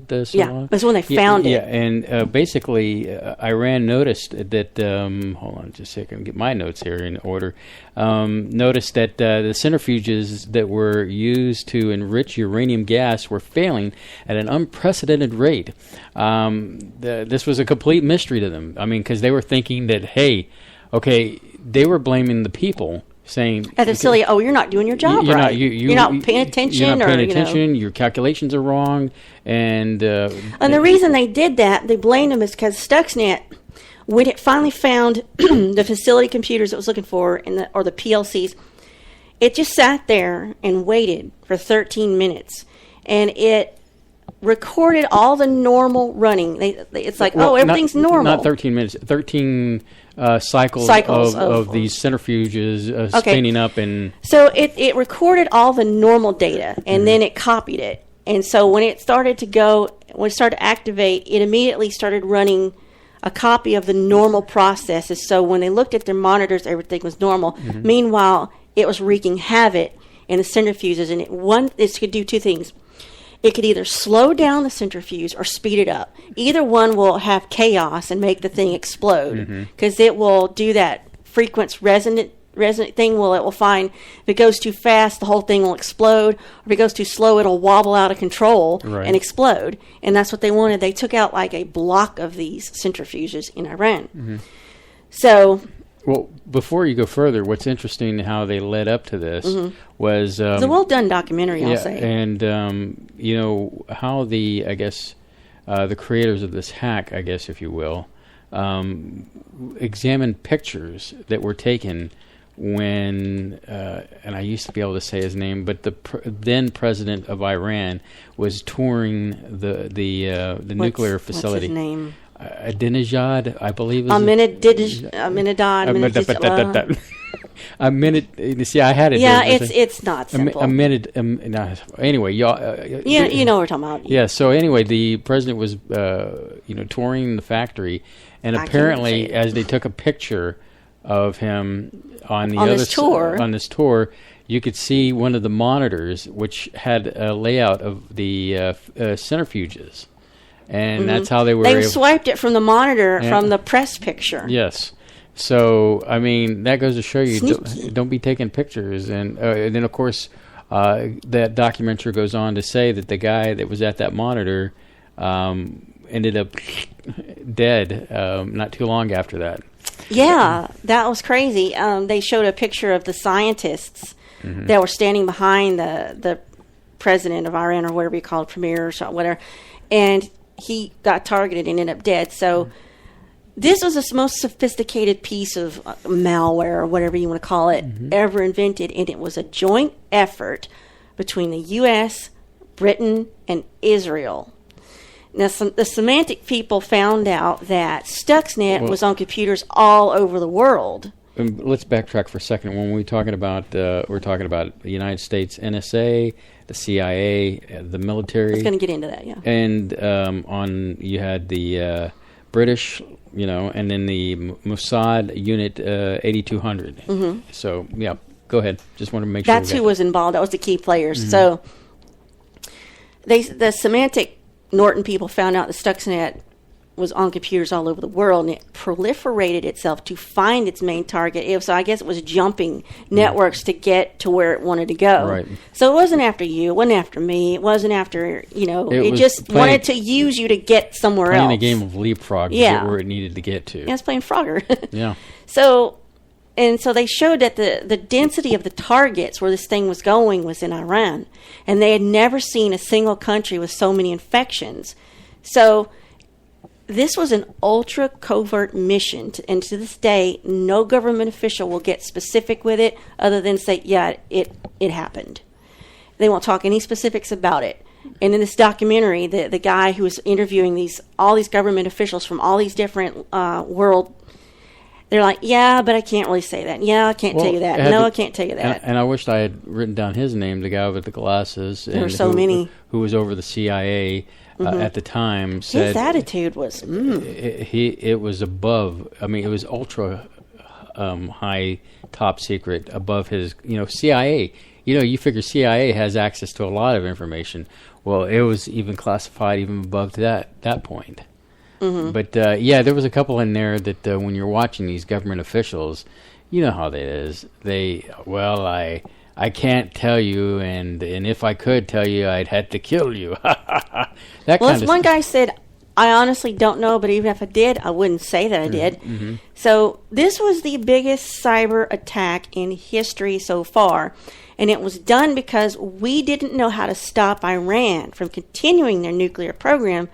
Israel demanded a solution because they were going to take things into their own hands. So we went on the offensive in the cyber world. Now, Stuxnet got into the Natanz facility in Iran, computers, and I said, as you said, they monitored the centrifuges to spin the uranium, and all they had to do was speed them up or slow them down, and that causes the imbalance, and they explode, and that's what happened.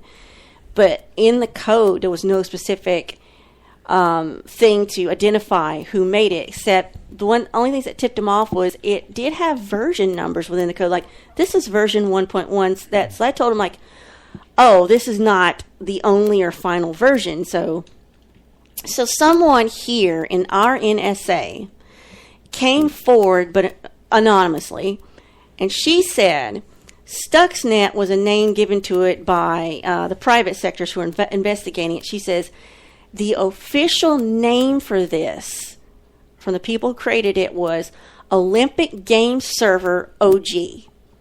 And she came forward because she felt like everyone has the right to know the truth of this and how it went down, and it's important because we got very close to disaster on a global level. And what's interesting is that there was a code inside of this for a very specific cutoff date. So this code says run and then stop on this date, just cut off. Mm-hmm. The cutoff date stopped days before Obama's first swearing in. And once he got in there and was a president, he later reinstated it. So Stuxnet blew up these centrifuges in Iran.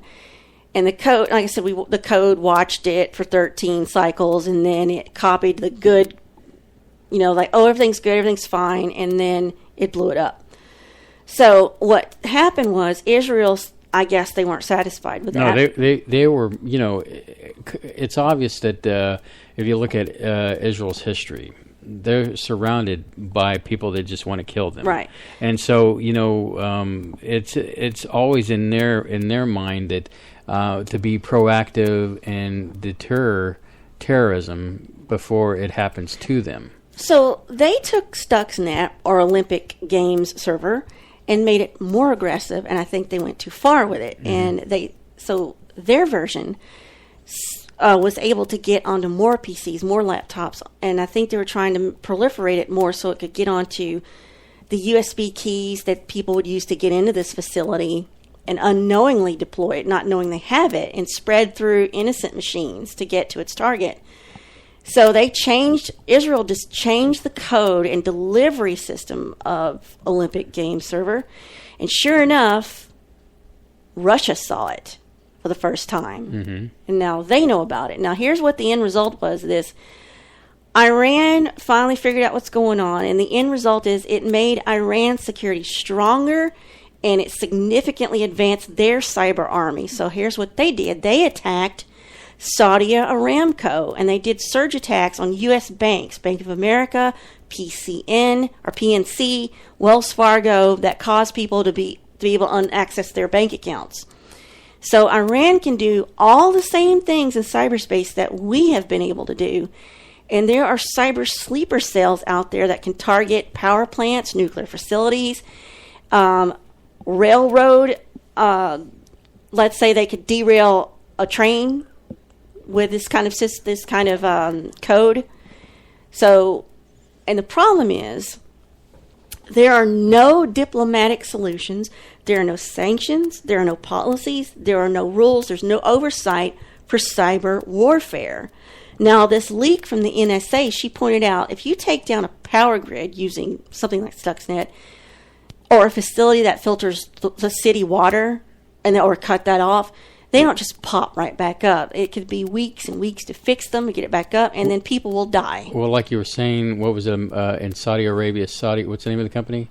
Saudi Aramco. What they did in that situation, they wiped computers clean, meaning that you could have a crane that had a major piece of software and just wipe the brain clean, and you'd have to reload everything into that. So it took time. I mean, we're talking about some major problems if they enact. And what this has done, and there's and I want to point this out once again. I'm not going political here, but who's to blame? You have just as much George Bush to blame for this as you do for Obama, because Obama he said, "Okay, keep doing it." And where you have this meltdown is you have Israel, who is hyper nervous when it comes to their part of the world for obvious reasons, because everyone wants to kill them, to strike first before they are annihilated. So, but then now, what does this mean? We are living in a present where you have 2-bit dictators like North Korea who want to kill us, and they can easily do that by doing some kind of hack like this. And it's kind of like we've opened Pandora's box. And how are we going to put this? Before, we could create treaties for nuclear deterrency, biological deterrency.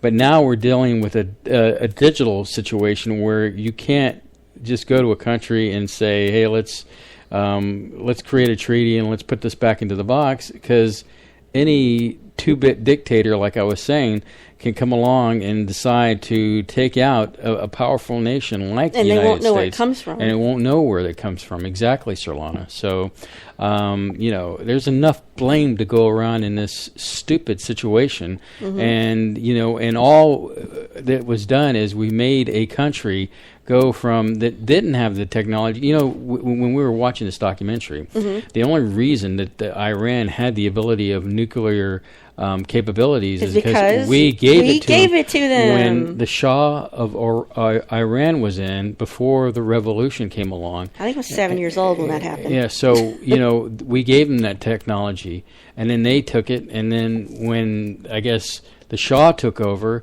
at first they weren't that quite interested in the nuclear technology, but over time they realized what they had, and we really know how to shoot ourselves in our own foot, don't we? The best thing for us to do, and I don't like the idea of being a country of isolationists, because where did that get us? That got us into World War I or II. Yeah, right. World War II. Well, World War I as well, but World War II until the attack on Japan. But I digress, and I can chew the leather off the sole of this shoe and beat it with a bat until it's dead, and it still aggravates the crap out of me when I start thinking about how many times do we have to reach onto the stove before we know, hey, not to reach on the stove anymore while we get burnt. So, but anyway, I'm sorry to detract from the story. The thing is, it's a real thing. Cyber warfare is a real thing. We have our own cyber warfare intelligence place here in America. You got to take it seriously, and we need to be aware of it. And it's got lethal consequences. And if you get a chance, you should definitely check out the documentary we saw. I put a link to the official. Yeah, I did too. I think there was another one that was posted up there. It was the wrong documentary, but I do see. I have 0-day film on. Dennis redeemed himself. Yeah. I see there, and but yeah, Dennis didn't have to redeem himself. Well, that's true. He posted, I guess, a different one, but 0 days. If you can check it out on Amazon or your own digital provider, you should definitely check that out. I'll put a link in Spreaker to their official website to 0 days. So fascinating documentary. Highly recommended. Yeah, the way it kind of builds up to like, well, what is this? What is this? Until he finally gets that person, the insider, to reveal it. So once again, kind of like with the J3 Films, when we watched the Stan Romanek thing, which incidentally we'll talk a little bit later about that before we get off the air here. I found this documentary to be fair. It puts the blame everywhere. And it really tells the story of the situation of what we were trying to do in this situation, what we were trying to do, what Israel was trying to do, what the British were doing, and it's kind of like you roped me into this thing, and once again, it's the world we live in. I mean, we live in a digital age, and where we can, what they said, what was it? We now have the ability to create real-world physical damage, and casualties of that are going to be us, the people, and we need to be aware of the consequences of the fallout of this particular virus. I mean, sure, we see viruses every day, but this one in particular was created by our government. In fact, they talk about there's 3 different types of, I guess you have your hacktivist. Hacktivist. Hacktivist, thank you. My bad. You have the hackers that are for stealing money. The bad hackers. The bad hackers, and then you have the nation-state hackers, which is what we're talking about in this segment. And Solana's giving me the shut up moment, and but it's important. Hey, when I get on a roll, I want to say something. So, but I guess in the immortal words of Sarah Connor, no fate by the choices we make.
All right. So for the next hour that we have left, you can kind of think of it as Banter Talk 2.0, and we've kind of covered our technology-driven subject. I think the other thing that we probably forgot that we were going to talk about was, were we going to talk more about the net neutrality? Or yeah, have we but said, I ran out of time with said what we had to say for everything now? that went on. Yeah, I kind of wanted to talk about that separately. Okay. And with another idea I had, I thought maybe I'd tack that on to the Carrie thing, because I don't think we're going to have as a lot of time with her as we would normally have. Well, we're going to milk it for everything it's worth. If you feel like calling in, let's use the Skype number tonight, 713-701-5214. Just don't have the dollars to run the other one tonight. So no, it just make it easier because we've been pulling double duty here on the SBU network. We've been filling in for John Polk, Reverend John Polk, that is, on the quantum hologram matrix. And so last week we were living it up with Eric, also known as Awakening Man. And, we'll be, I guess, on the show this coming Wednesday. And we'll probably be talking to Eric live in Colorado, where he says he's going to be heading that way to cover the Stan Romanek trial, which is going on right now. They formed a jury, and are you okay over there? Are you about to explode or something? Yeah, I'm not doing so good all of a sudden. Sorry. So we probably will be getting calls from Awakening Man Wednesday night. So it should be interesting. Tune in. It's been fun filling in for Reverend John Polk. Eric is a hoot, and he's never a lack of words to say. The man is an encyclopedia of fringeness, and it's refreshing. When he comes on, I feel like, you don't have to say anything. I was going to, I don't know if you're still on Facebook, but I sent you the link through this private thing. Okay. Could you talk about why Netflix has $20 billion in debts? And can I... Well, I'm sorry. Surlana's going to abandon me for a second, which is not the first time she's done this. And so, what a subject matter for her to just dump that on me. So, Netflix apparently is... I guess there was an article that was put out there recently that Netflix has $20 billion in debt and liabilities. I think the reality is that this is covering over, I guess, several years of debt. And, quite frankly, this month alone, they're coming out with such crazy stuff that's crazy good. In fact, I just watched this show called Ozark. Well, I'm still watching. I'm kind of like 3/4 of the way. Our good friend of the show, Patrick Sporer, had mentioned it, and I had seen it, and he had saw the show, and he found it pretty decent to watch. So I had it on my list because I had so much, but for the past couple of weeks, I haven't been my optimal self, as you know. And so I watched that. But anyway, getting back to that, the debt overall is kind of spread over the next coming year. Sorry, I had to get the cough button. I'm going to hit it again. And wouldn't you know, I don't have a beverage to wash it down. So anyway, I'll do my best. So I think that the LA Times story inaccurately calculates their debt by counting their streaming obligations. For example, contracts with studios of the $15.7 billion as debt, which it isn't. The correct number is probably closer to $4.8 billion versus their equity market, which is about $75 billion. They have, since they've corrected the story that's out there. So don't believe all the hype that you're seeing. I mean, I think the thing out there is that Netflix is going nowhere anytime soon. And they're bringing us such fine, wonderful content. So simmer down, everyone. It's not going anywhere. So that is the deal on Netflix. But let's go on to something more savory, shall we? Apparently, there's this company, and I just posted a link on the Universe Twitter wall, Universe Twitter wall, that is, about this bacon seasoning flavor. It makes anything taste like bacon. Man, I love bacon. You can put it on popcorn. You can put it on some macaroni. You can spread it on a hamburger. Mix it in. It makes anything taste like you're eating, I guess, bacon. And who doesn't love bacon? I mean, I love bacon. So, yeah, I posted a link on there. And if you want to get hooked up with some seasoning for some bacon-flavored stuff, you could put it on some ice cream if you're really that crazy and kind of go from there. Let's see here. What else do I have here while I'm trying to kill some time before Surlana gets back into the here?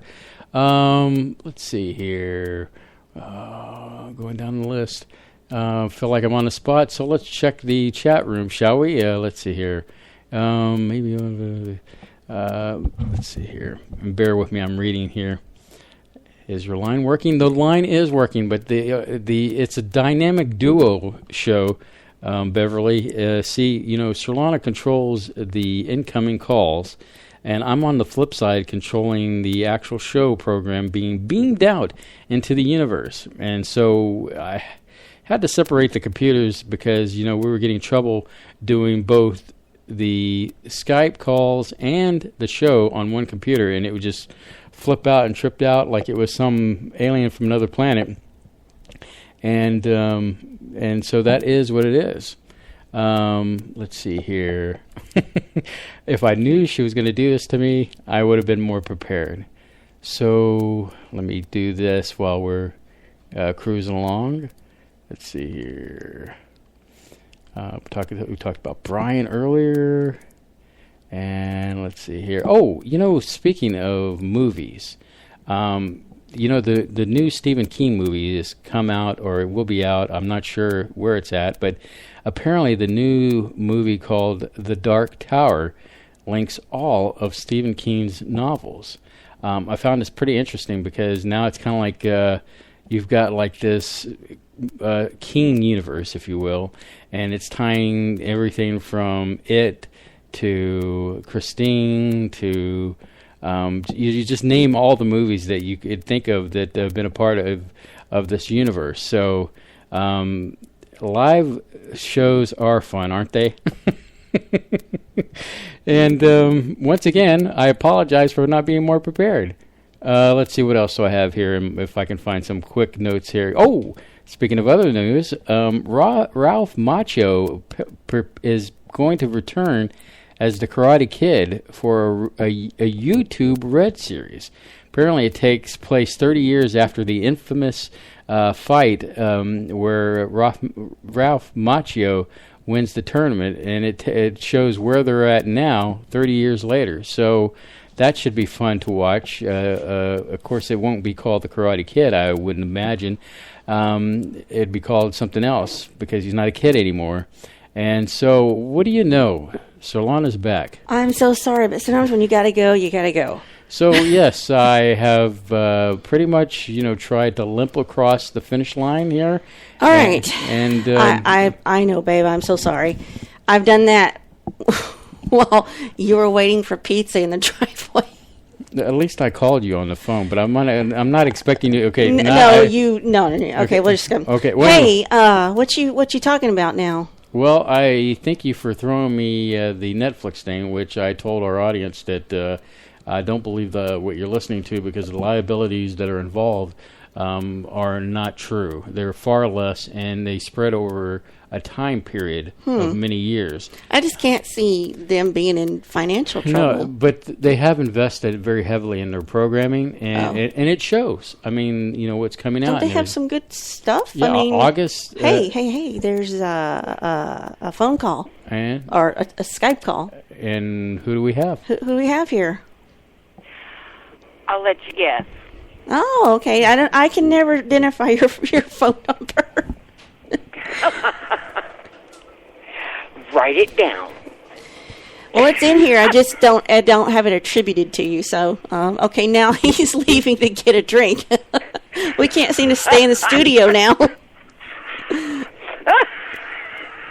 This is too funny. Yeah, gotta love live shows, right? Yeah, I don't know. I don't know if I just have some kind of anxiety that hits me during a show, or if it's just bad timing. I'm just a victim of bad timing. But yeah. So what's on your mind tonight? I know the feeling about the bad timing.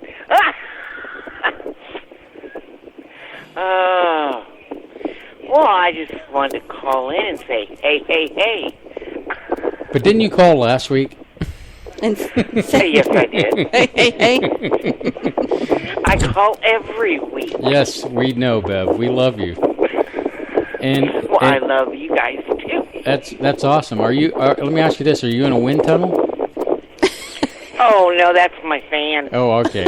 Wind tunnel. Because, you know, There, is that better? I figured you were going through the mountains and stuff of Ohio. He's always behaved. Hey, there's Bob. You hear me, Bob. Hey, Bob. You get 2 for 1. Indeed. How are you, Bob?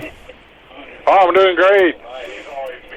In the immortal words of Art Bell, turn your radio down.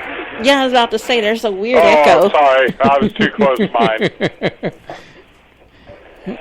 So Is that better? Oh, that's much better. So, Bob, no offense to Bev here, but we barely get the chance to hear from you. So, how things been? What's been up? Oh, it's getting better. It's getting better.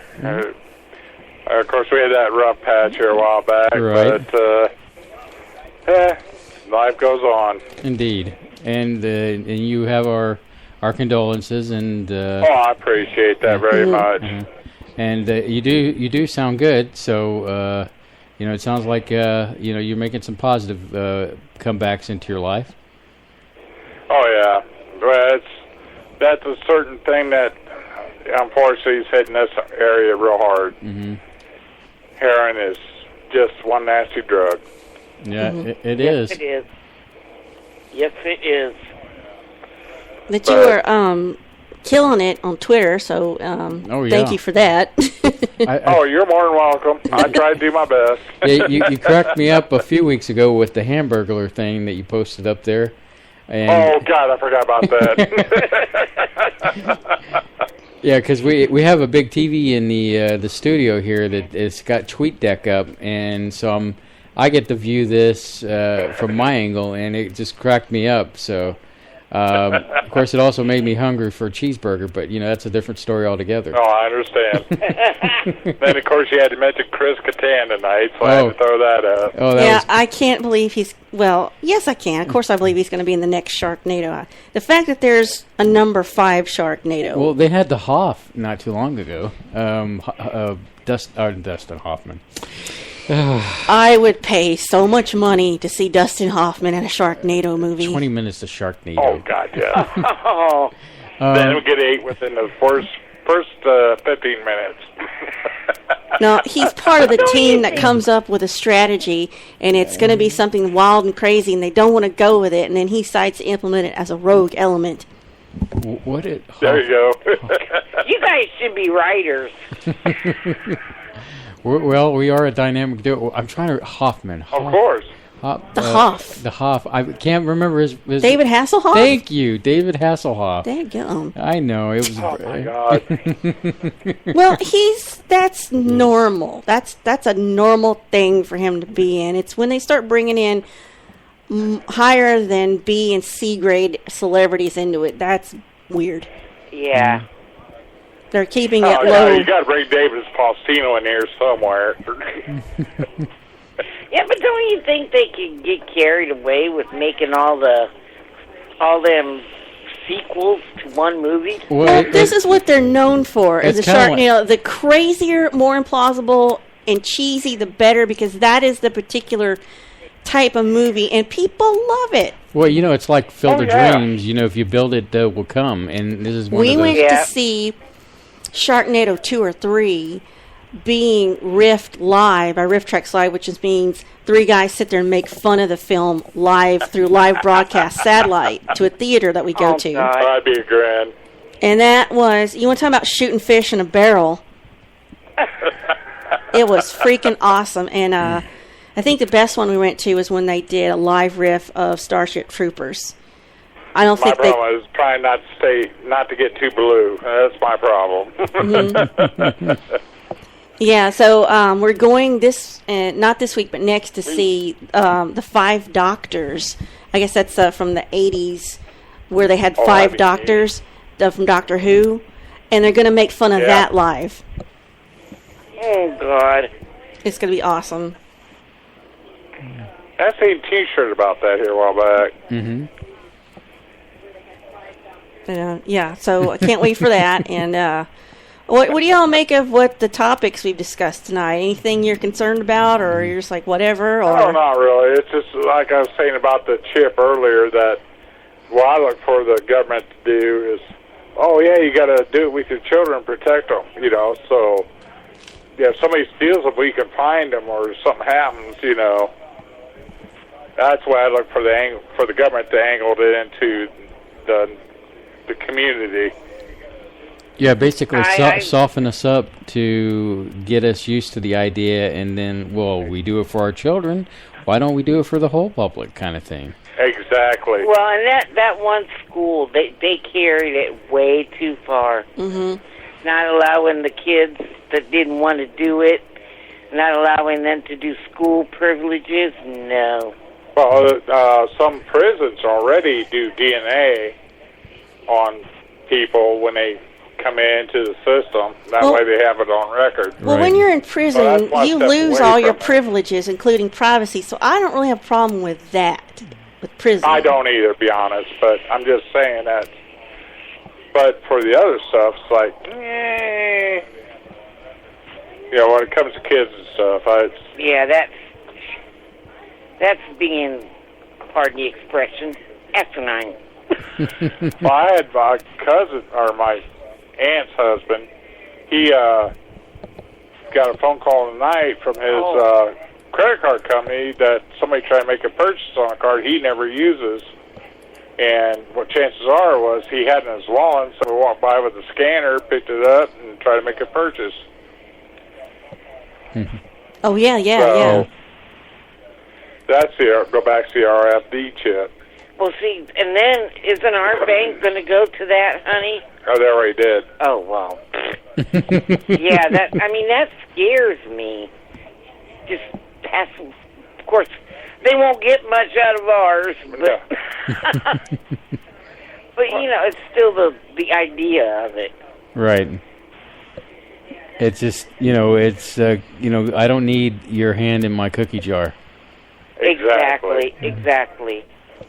Yeah, like I agree with you that that thing with the chip is just another way besides the cell phone to global tracking. You know, we know where you're at. Mm-hmm. Well, I think that they know everything that we all look at or do on the computer. Well, that's no surprise there, Beth.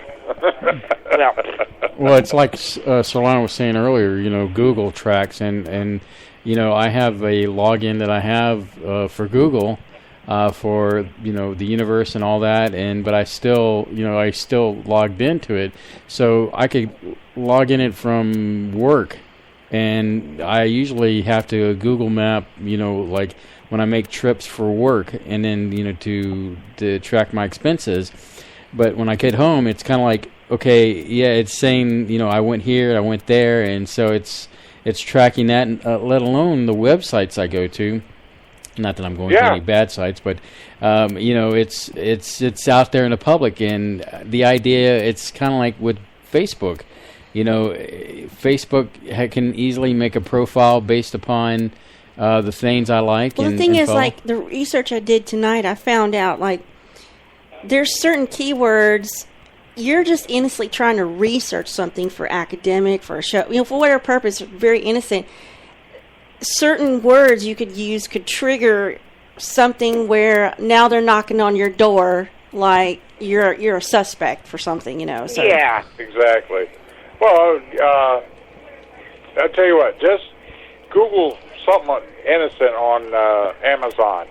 Then go to your Facebook page. Oh, yeah. Yeah, look at something obscure, and chances are, next time you log into Facebook, it's going to be right on that page. Mm-hmm. Well, I found out that your phone is listening to you. If you have a Facebook app, it's probably listening to you. And I found out you got to go into your settings and for your microphone, and it has a list of all the apps that have access to your microphone. And I went in there and turned off Facebook because I think I finally found evidence that a conversation I had with Spaceboy here where the phone was in the room, something we talked about, and I never researched it. I never looked at it online. We were just having a discussion. The next thing I see, there's an ad for it in Facebook. Exactly. Oh, wow. Well, it goes back to Alexa. Mm-hmm. Her system. Yeah, you just talk about it, and it picks it up. Well, in fact, there's been cases where kids say something. Next thing you know, the parents got a kid's castle coming to the front door. Oh, my God. Oh, I want a pony, Daddy. There's your pony. Basically, yeah. Oh, God. Well, and we don't have anything known as privacy anymore. Oh, that's been gone for years. Yeah, it's, pretty much when you're with somebody that long, there is no more privacy. Exactly. I don't know what you're talking about. What's privacy? I think by now, Surlana is wishing that she could get a refund on her $20. Well, you confess things. Hey. No, see, it's cheaper staying married. That's why we're married. He literally told me that. What's keeping us together is some kind of weird apathy. He's like, well, it's just too much of a hassle to get divorced. And Well, she's saying it like that, but the reality is that when we got married, she said, you can leave any time, but you'll be leaving with 2 bullets, one in each knee. Yeah. Oh, my God. The girl from Louisiana, I believe it. Just, a couple of reminders, and then, that's not to say the wave of, hatred that will be coming at you from my side of the family, and, The thing is that like Bev says, well, I got the papers to prove you love me, so all it means I got to tolerate your butt. And I tell him I must be doing a pretty good job of it because you've been tolerating me now for how long? I don't know. But how do you know if it's that or like Spaceboy? Oh, I just can't be bothered to make an effort. Okay. Let me get. I was going to say. Get away from I was going you. to say this is that when you're gone, I don't plan on getting married with anybody else or. I don't care. I'll be gone. No, the thing is that Exactly. I will probably go to Colorado and find a piece of land and become the infamous mountain man. Why can't we do that now? Because I figured Colorado or Washington, one of the 2 states, Right. And just let my beard grow out, kind of thing. And my beard's already there. It's getting there anyhow. But yeah, that's my, I guess, long-term goal is just because I've done all the publicity stuff, and then I'm just the rest of my remaining days it'll be like me just being the mountain man and just live out my days, that kind of thing. Of course, the goal is to outlive him. So I get to do what I want to do. So there you go. Anyway, well, guys, and it's like I tell him that you couldn't find anyone else to put up with you for as long yes, as I was have. like, if you can find a woman that will put up with the stuff that I have, God bless you. Go for it. I want to see how that plays out. Nope. Like I said, once you're gone, I don't even plan on buying another animal or anything. I don't either. I'm just gonna just move on down the road. Who knows? Maybe I'll do the. Give me a camper or Class C and hit the road. I'm going to become the world's most perfect shut-in. That's my goal. Yeah, and then you'll have 50 million cats. No more cats. Yeah, you'll no have more. 50 million cats. No more. And no more. You'll play keyboard by the door so they can know how to come in. And no more cats. Not after Muffin. Muffin has ruined it for me. All right, y'all. Well, thanks, Bob, for chiming in this time. We appreciate you doing that. No problem. And we think the world of both you and Bev. And same here, bud. we love Same you. here. We love you here at the Universe. Oh, we love you too. So. Yes, we love you guys too. And Kay, behave yourself. Oh, he's never going to behave himself. Never. That ain't going to happen. All right, y'all. Oh, Good night. Had to be said. We'll talk to you guys later. Okay, All right. thanks, Bye-bye. guys. Bye. Bye. Love you. All right. So, saw Eric there in the chat room for a little bit. Yeah, there's Eric, Awakening Man. He said hi. Yes. He broke away from his normally followed broadcasting adventures, and so it was good to see him. Yeah. We'll be seeing him Wednesday, I'm sure. I know what he's trying to do, Kay. He goes from meow, meaning muffin, and then he goes ba, meaning the goat sound that I starting to Well, that's not a goat. It's a sheep, isn't it? No, it's a goat. It's a goat? Because, the segment has always been, what gets my goat? Oh. That's my goat noise. Billy goat, nanny goat. Because, I go into a rant, like, for example, here's a good one. Like, the other day, we went by Jack in the Box, and I say Jack in the Box. Here we go. So, what... hey, there's a phone call, thank God. I will return to this. Eric, thank you so much for calling to stop that I terrible wanted to call. anecdote. It seemed like a good time. Do I sound clear? Because I'm driving through the mountains right now. Oh, you sound great. You saved us from the Jack in the Box story. I have to tell you guys a story that I think you're gonna. I'm so excited. I have to tell somebody. Okay, go ahead. Tell everybody. This is a true story. So, as you guys know, for people that maybe haven't heard the story, 2 weeks ago when I went to Las Vegas, and I drove to Las Vegas actually, and I saw the Secret Space Symposium. And while I was there, I met this guy, and it turned out that he told me, and he's very reluctant to say, because he didn't want to come across as if he was bragging or that he was trying to name drop, but he goes, yeah, I know Stan pretty well. I said, oh, really? And then so I started, I started asking questions. Mm-hmm. Stan Romanek? And then he says, he goes, yeah, Stan Romanek. And I go, and so anyway, he says, after 10 or 15 minutes in the conversation, he starts to feel more comfortable with me. So he says, Stan's my best friend, but I'm not trying to put that out there. I just so you know that what I'm telling you right now is why I know these things. So he starts to reveal stories that I promised him not until the trial's over that I will tell, but I guarantee you when the trial's over I'll tell you. Mm-hmm. But they're amazing stories, way more, just as amazing and more, and many, many more stories that we didn't even get a chance to hear about on the Extraordinary. Oh, yeah, the documentary. Right. Stuff that's still happening now, even now, as you guys probably know, with the whole E.T. paranormal experiences that he's having in his house. Right. Okay, back to the conference. This is the good part.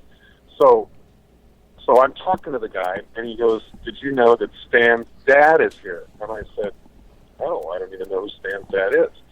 And I go, can you point him out to me? He goes, he's right over there. So he points out, and there's this kind of very tall, thin man, gray beard, kind of like a Santa beard, not quite that big, but you know what I'm saying. Mm-hmm. He had a cap on, and he's 90. He was 89. He just turned 90 a few days ago.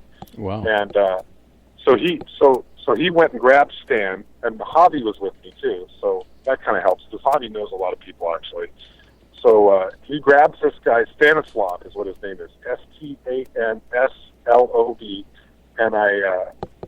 he was there with his wife. And this was interesting because his wife was, I believe, somewhere near 70, and he's 90. Ooh. Maybe she was even 65. I think it was a 25-year difference. But so they were just tootling around the whole place, and I'd seen them, but I didn't know who they were for the first 3 days I was there. I had no clue. I wasn't going to approach them. But anyway, so Stanislav comes over, and I've got my iPad with me. And he goes, what do you got there? And I go, I've got an iPad. I go, yeah, I'd like to take pictures. I videotape and I record our interviews and so on and so forth. He goes, really? Why don't you show it to me? I go, okay. So I started showing him stuff, and he was loving it. So all of a sudden he opens up, and he starts telling me about, his life. And we didn't really talk about him being Stan's father because it was already like a given. We both knew. I knew, he knew, and so on and so forth.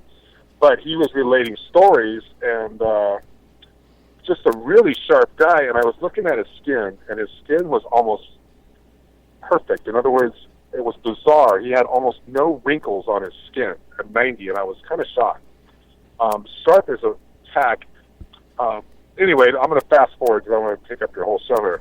So we exchanged numbers. He had a book with him, like a little autograph book. He goes, please write your name and number in my book. I want to contact you. And I'm thinking, okay, yeah, sure. I doubt he ever will, but I'll give it to him.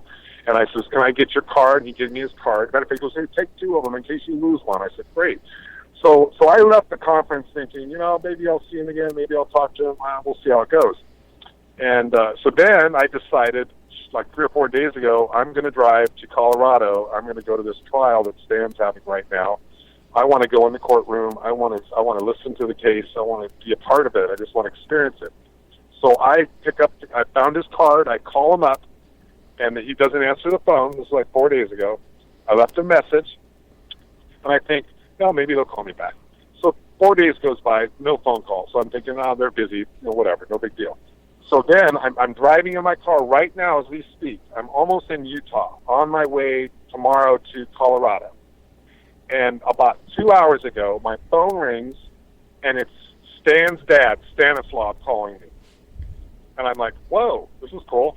So I got this Stan's dad, 9 years old. So we got to talking, and he told me some more stuff. And so he actually, this is kind of crazy. They live in Wyoming. And he said, you could come up to Wyoming where we'll show you some things there, too. And his wife was in the background. I can hear her kind of chatting along. And she goes, yeah, tell him to come on up. We'll have a great time. And so anyway, I'm excited because, I feel like there's a very good chance I'm going to get to meet Stan and Lisa while I'm up there. And you know what I mean? I'm hoping and then I can have a good interview. And possibly, if I get lucky, we can have Stan live, that's a reach, but Stan live Wednesday night on the Quantum Hologram Matrix. Well, that's exciting, anyway, Eric. Yeah. That was a long story, but I tried to make it short. I mean, could you imagine, though? I mean, I'm just like a kid in the candy store. I don't know if you can imagine what it's like. There are no short stories with you, Eric. Yeah. Well, I got to get the full impact so people can get the whole picture of what's happening. Mm-hmm. But yeah, that's going to be great if that can happen. If not, I kind of built it up that you'll probably be reporting from Colorado, and as always, how we've been having such a good time, the three of us on the Quantum Hologram Matrix. Should remember, I would think Stan would remember him calling in to SBU. Oh, absolutely. Mm-hmm. I believe me. I'm going to bring that up. He doesn't know. They don't know QHM. I don't think. No, I'm going to name drop. I'm going to use you guys as a name drop too. By the way. Yeah, we sent them. I'm going to say, oh, do you remember that show, Spaced Out Universe, and Spaceboy and Surlana, and you called in the show? Of course, he's going to remember. Yeah, we sent them They're my best friends in Houston, and we sent them an Admiral Akbar Funko Pop, and because we were giving it to the first-time caller, and it just so happened he was the first-time caller. He was the first-time caller, technically, and so it was a great night. Lisa, like I said, was chatting in the chat room with the Space Cadets, and then of course he called the last few minutes of the show, and it proved to be interesting, and we gave him our take on the situation, and and so I just can't wait for this trial one to be over and he's acquitted. But it's going to be interesting to see what goes on during the trial, and I'm envious of the fact that you're going to have a front row seat to this. Well, I hear you, but at least you know somebody you're going to get the truth. I look for the truth. I'm not going to hype it up. I'm not going to skew it. I'm going to tell exactly how I see it. But okay, here's some more information that's interesting. So the trial originally started Wednesday. Mm-hmm. Okay, and originally it was projected to end on the 10th, which is a Wednesday. So they thought it was a 1-week trial with the 2 days off, Saturday and Sunday. So then I'm following this guy on Twitter who's a reporter who's actually in the courtroom. Every 30 minutes he's tweeting out updates. So I've got all the updates. We can talk about that on Wednesday also. And anyway, so I contacted him, and I found out now that the trial is moving along quickly, that the prosecution actually put on their case, and then the defense started their case yesterday after the lunch break. So they've already started. So now they're saying that they think the case could be over Monday, which is Monday, and then there might be a verdict either Monday after or Tuesday. Wow. So I was thinking I was going to be able to sit there for 3 days. Now I might be there a day and a half, which is okay. But so if they get to a verdict on Tuesday, and here's what I've got also. I can tell you this. Stanislav, and I actually even spoke to his wife, Helen. She's a super nice lady because she wanted to get on the phone. And so they both said, and then people that are kind of just chatting amongst themselves, in the community after court's over. People get together. It looks right now they are very confident that Stan's going to be acquitted. They think that the prosecution case was not that strong, that they have no direct evidence linking Stan to being the person that was actually on the computer that was chatting and so on and doing this whole BS child porn thing. Right. And that the defense started putting on their case and they're okay, here's the one question I did ask. I said, do you think that the ET factor will get addressed or even mentioned in the case? And he said no, he doesn't believe that that's going to get even mentioned. That the defense has such a strong case that they feel they don't even need to mention that. Well, I imagine that's that my court. when you have the cop that's involved in this situation, that there could be reasonable doubt, and I think that's all Crooked you need. cop. Yeah, crooked cop situation. How do you go in and think sugar is cocaine? It's just baffles my mind that they're going to, that type of thing. That type of thing in this situation. So there's enough reasonable doubt that I think that a jury would acquit on this situation. So I have to agree on this. Yeah. Oh, the one telling that she told me, this was Helen actually, because she got to sit and watch, is she was watching the jury, which is what I want to do. Because you can, a lot of times their body language, you can tell, you can get a feeling. And she says by watching them and their body language that they seem to really be into the defense case and they didn't seem to be buying. I mean, I don't know. We'll see what happens, but I really hope he's acquitted. I really hope badly. Well, Eric, like I said, I've been telling the audience, it's been a fun show on the quantum hologram matrix. In Reverend John's absence, as we've all three of us maybe we have shouldn't band say together, because we don't then think. I'm saying it's been fun. I haven't said anything like, "Man, our ratings are awesome," and that's not true. Everybody wants to hear Reverend John Polk on that night, and like we've said, we're just keeping the seat warm for him. And he is a warm, caring person. Yeah, he's everything. I'm not. Well, okay, I got to tell you. I'll tell you one more. And you guys, whenever you want to cut me off for another caller, go for it. I'm just blabbing because I'm excited. But I talked to John yesterday or the day before yesterday. Mm-hmm. And I talked to him for a while, so I called him up, and it was the perfect timing. He was just chilling. And so we talked for an hour and 40 minutes, and I was asking him questions, just as if I was interviewing him. But and then after the conversation, I said, "Damn, I wish we could have recorded this. This would have been like a great radio show." And then he says, "Well, when we talked about it, so when he comes back, and obviously you two guys, we're going to all do it together, but we're going to kind of interview John and kind of see. We're going to dig into some stuff because there's a lot of stuff that's been going on with him that he hasn't talked about yet. So we're going to find that out. It's going to be very interesting." Cool. Well, we're looking forward to it. But everyone, this is Awakening Man, a.k.a. Eric, or flip that around. And you can hear us on the Quantum Hologram Matrix this coming Wednesday at 7 p.m. Central Standard Time. And join all three of us as we join ourselves and try to explore the mysteries of the universe called the Quantum Hologram Matrix. Reverend Polk's seat warm. Yeah, exactly. He gets settled in his new move. Well, Eric, drive safely. Yes. And we'll talk to you soon, my friend. And you know how to get a hold of us. All right. Bye there. I'll go back in the chat room. All right, bye-bye. All right, bye. Well, that's good to hear from him. Yeah, I wasn't expecting it. It's one of those nights when that man gets around. He does. He's like here, there, and everywhere. And I'm really looking forward to what he hears, what he has to say after the trial. And, there's just so much in this case with the Stan Romanek thing that it has to be an acquittal. And, just based on what we've talked about, controlling my the concern computers. is if he gets through this one and it's okay, can they bring up more crap, Well, maybe just don't have a computer in your home. I mean, just make some sacrifices. Just, don't have one. I'd like to see that happen. I mean, 1, 2, 3. I'm talking about just him. Just him. Just don't, Just stay off a computer. Yeah. It's we're not a threat to anybody No. because we're so boring. We're not boring. Together, we're pretty exciting. I think that there's a few people out there that like to listen to us, and we like to bring that. And we know them by name. Yes. So anyway, so I'm driving up to Jack in the Box. Oh, good God! And the thing is, no, that can I take my headphones off for a while? the one thing I hate the most is when you go to a restaurant, a fast food restaurant in particular, and they have a sign for something that looks delicious and scrumptious, and it's. Let me interject.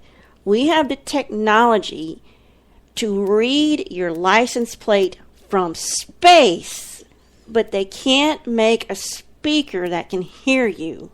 Okay, that's one thing. But the other thing is that, if they don't have something on the menu, they should put it out there that, hey... We just ran out, tape a Post-it note to it? Something, to signal they don't care, to the consumer that we do not have this product anymore. The problem is, you know what? It gets my goat. So there you go. I hope Michelle's cat went to bed. If not, the cat is up again. So there. I try to keep it short and sweet. And then, of course, it gave K28 a happy, warm feeling inside to hear the goat. Yeah, apparently people like that, and I don't know why.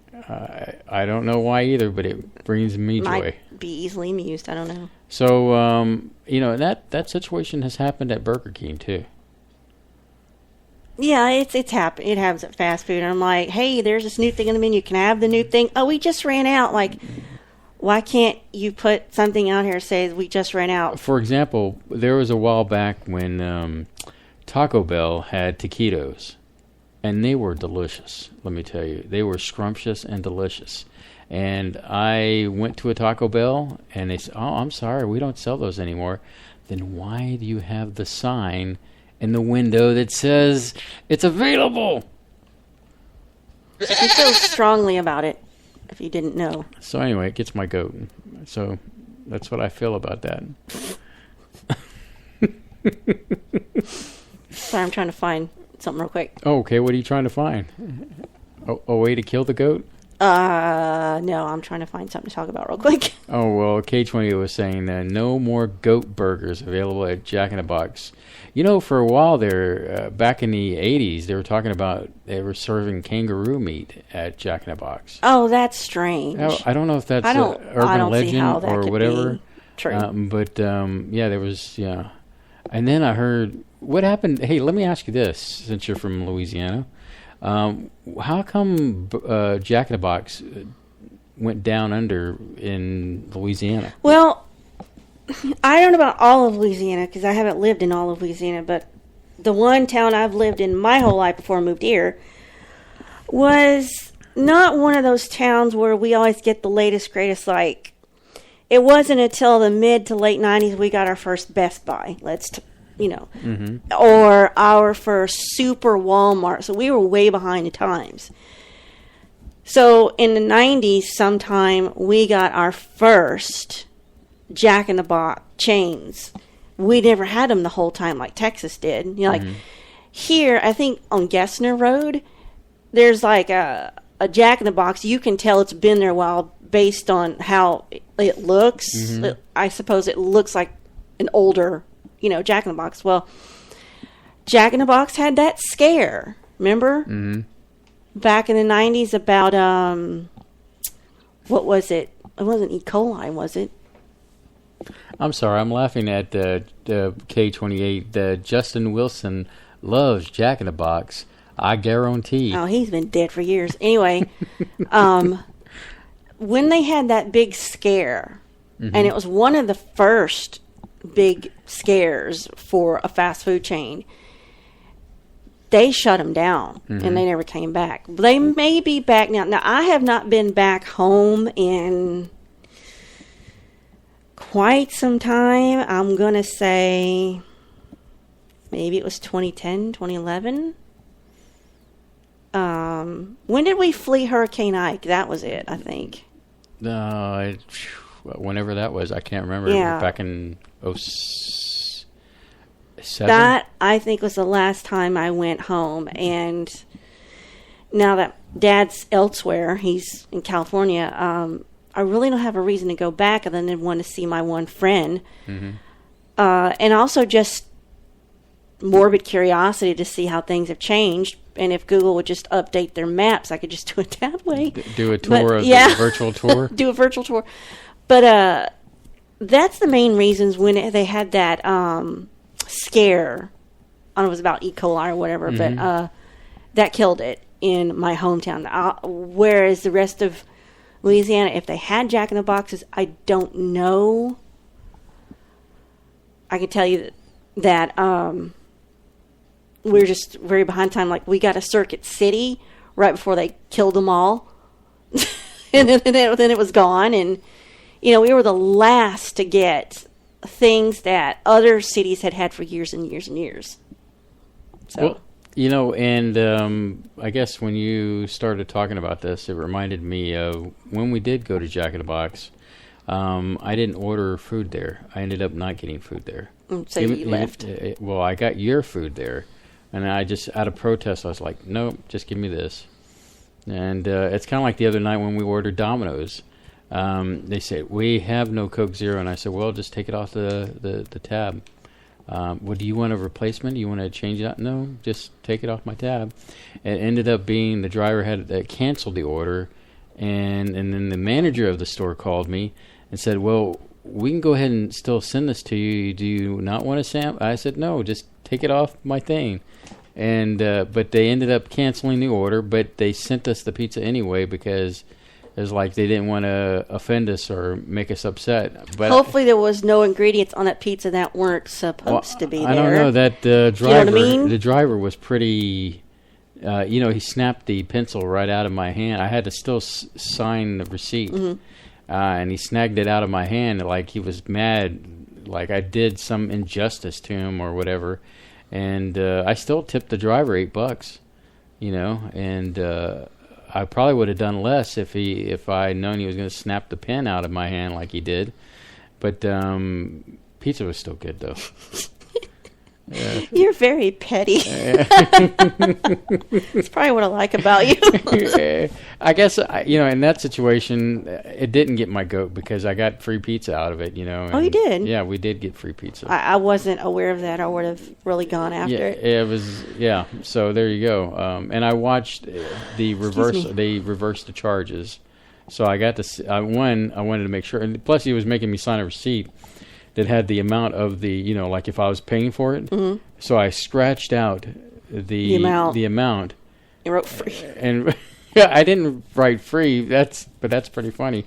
But I wrote in $8 tip, So, it is what it is on that one. But, I didn't expect it to go down that way. I wasn't expecting to get something free. I just wanted them to take the soda off the ticket. I mean, how hard is that? I mean, I know what it was. Is that, we pay for it online, right? And so he said, well, we need to charge your, the manager says, first the driver says, well, I need your card information so that I can, ring it back up for the correct price without the soda. And I said, I'm not giving you that information, because the whole reason I order online is so I don't have to give them my card information over the phone like that. And I wasn't about to give Skippy my information. So this is a show, ladies and gentlemen. And so then the manager came on. I told him the same thing, and that's when he said, "You know what? We'll send it to you free." I'm hoping that they saw our account because of how much pizza we order pretty regularly. So anyway, that's my 2 bits, and I'm keeping to it. I see that the next meetup for Daryl Sims he's going to have a special guest speaker per Middlestat, a multiverse of experience. So I guess this guy's going to talk about the multiverse. I wish we could go. It's quite a journey back down to where we used to live, the town where he and I met, Webster. I constantly think about what you told our friend Michelle that helped us out at the, my school friend from Roller Derby Michelle. Yeah, Roller Derby Michelle. how if it's beyond 40 miles, then you're dead to me. Yeah, he said, she was complimenting to you. He said when she knew you in high school, you were the nicest guy. You would go out of your way to help a friend, no matter what it was or what they needed. I said, he's the same way now, unless you live over 30 miles away, then you're screwed. No, it was 40 miles. Whatever. But yeah, it's just it's the world we live in now. I mean, people are like so far beyond. The thing is, even if you live in Houston, you could live in a part of Houston that's 40 miles away and still be in Houston. And you're like, well, you're not in the right part of Houston, so I can't come see you. I'm sorry. It's just too much effort. You're out of my jurisdiction, so I can't, Our friend Leanne, she's 40 minutes away. But how you get there is, big tollway and then up another major thing, and then you got to go through some rural areas, and then, because she's got horses and stuff. So it's just, I was like, we keep saying, if we just live closer, I would, X, Y, Z. But probably not living close to her is good for our safety, because she has crazy things that happen to her, so. Well, the reason I you bring that up is because why? How far is she? Do you know? 30, 40 miles. But it's just the effort it takes to get there on the route that I take is just, it's labor intensive. Well, I mean, which is kind of funny in the sense that from our house to Porter, Texas, 14 is 37.5 miles on a good day with no traffic. It's not as far as from here to NASA or Webster. That's further. True. Let's see here. It's much further. Live Googling, okay, ladies and gentlemen. Live Googling. Let's see. From our home to Webster, which is 38.8 miles. Come on. It's got to be further than that. Is that taking the Beltway? No, that is taking, 10 down into 45 down to Webster. Yes, 38.8 miles. We used to drive from Webster to downtown. That's about 24 miles. Why does it seem so long? Well, 45 seems... when you're driving it. Because it seems old. Is it the traffic? And then the traffic is thick through 45. Oh, man. Anyway, no one in the entire universe cares about this. Well, it's interesting conversation. It's time filler, if you will. And look at the time, 1 minute left. Well, it is true. So... at this moment, do you care to do housekeeping? Well, we're going to talk to Carrie Cassidy soon, and I got to get that stuff together. It's going to be another one of those pre-recorded interviews, but we will be live in the chat room. It's the only way to get her. Yeah, so we're having to take advantage of some. So what we'll do is some interviews. We'll talk to her. Yes, and then I'll fill the rest of it up with a smaller topic, probably net neutrality or something like that. And then you might be bombarded with another. What gets my goat story. Not if I can find content before them.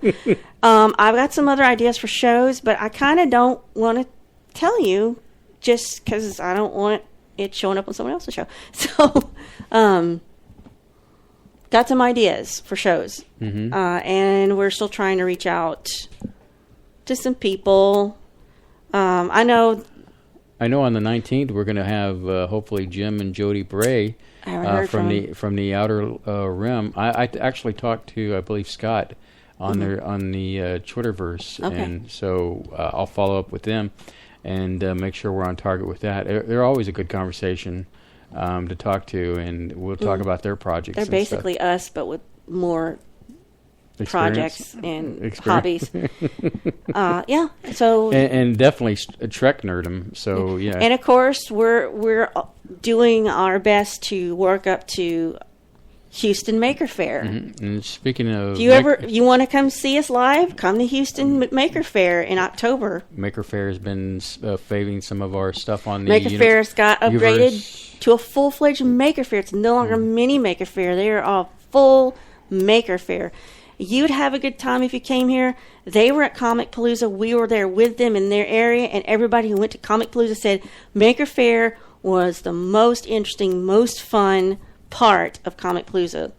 And the thing with this fair coming up, I'm supposed to be doing a presentation on podcasting, and hopefully podcasting. Well, yeah, broadcasting, live casting, as I like to call it, and then of course probably do a panel of Maker Faire related items, and we definitely need to get that in order. So because David's going to be calling us, and at some point. So.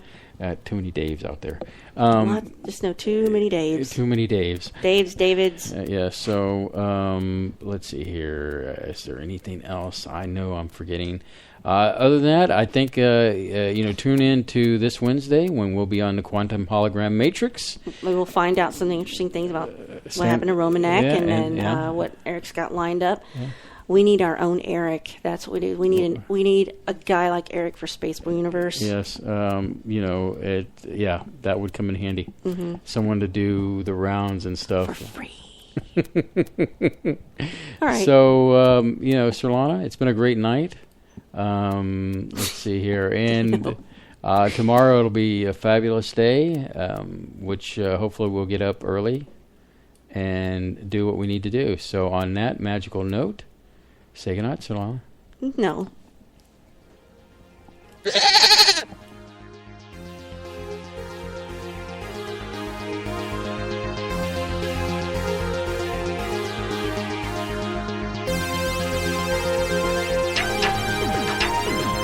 Spaceboy Universe is hosted by Spaceboy and Surlana. Executive producer is Surlana. Social media producer is Dennis Koch. Associate producer is Lee Ann Cordes. Music production is Spaceboy of SpaceboyMusic.com. Special thanks goes out to Lee Ann K, K28, Mark S, and Bob N. This has been a Spaceboy Universe production. Support the universe by exploring Spaceboy Universe with Spaceboy and Surlana. Sweet dreams, Space Cadets.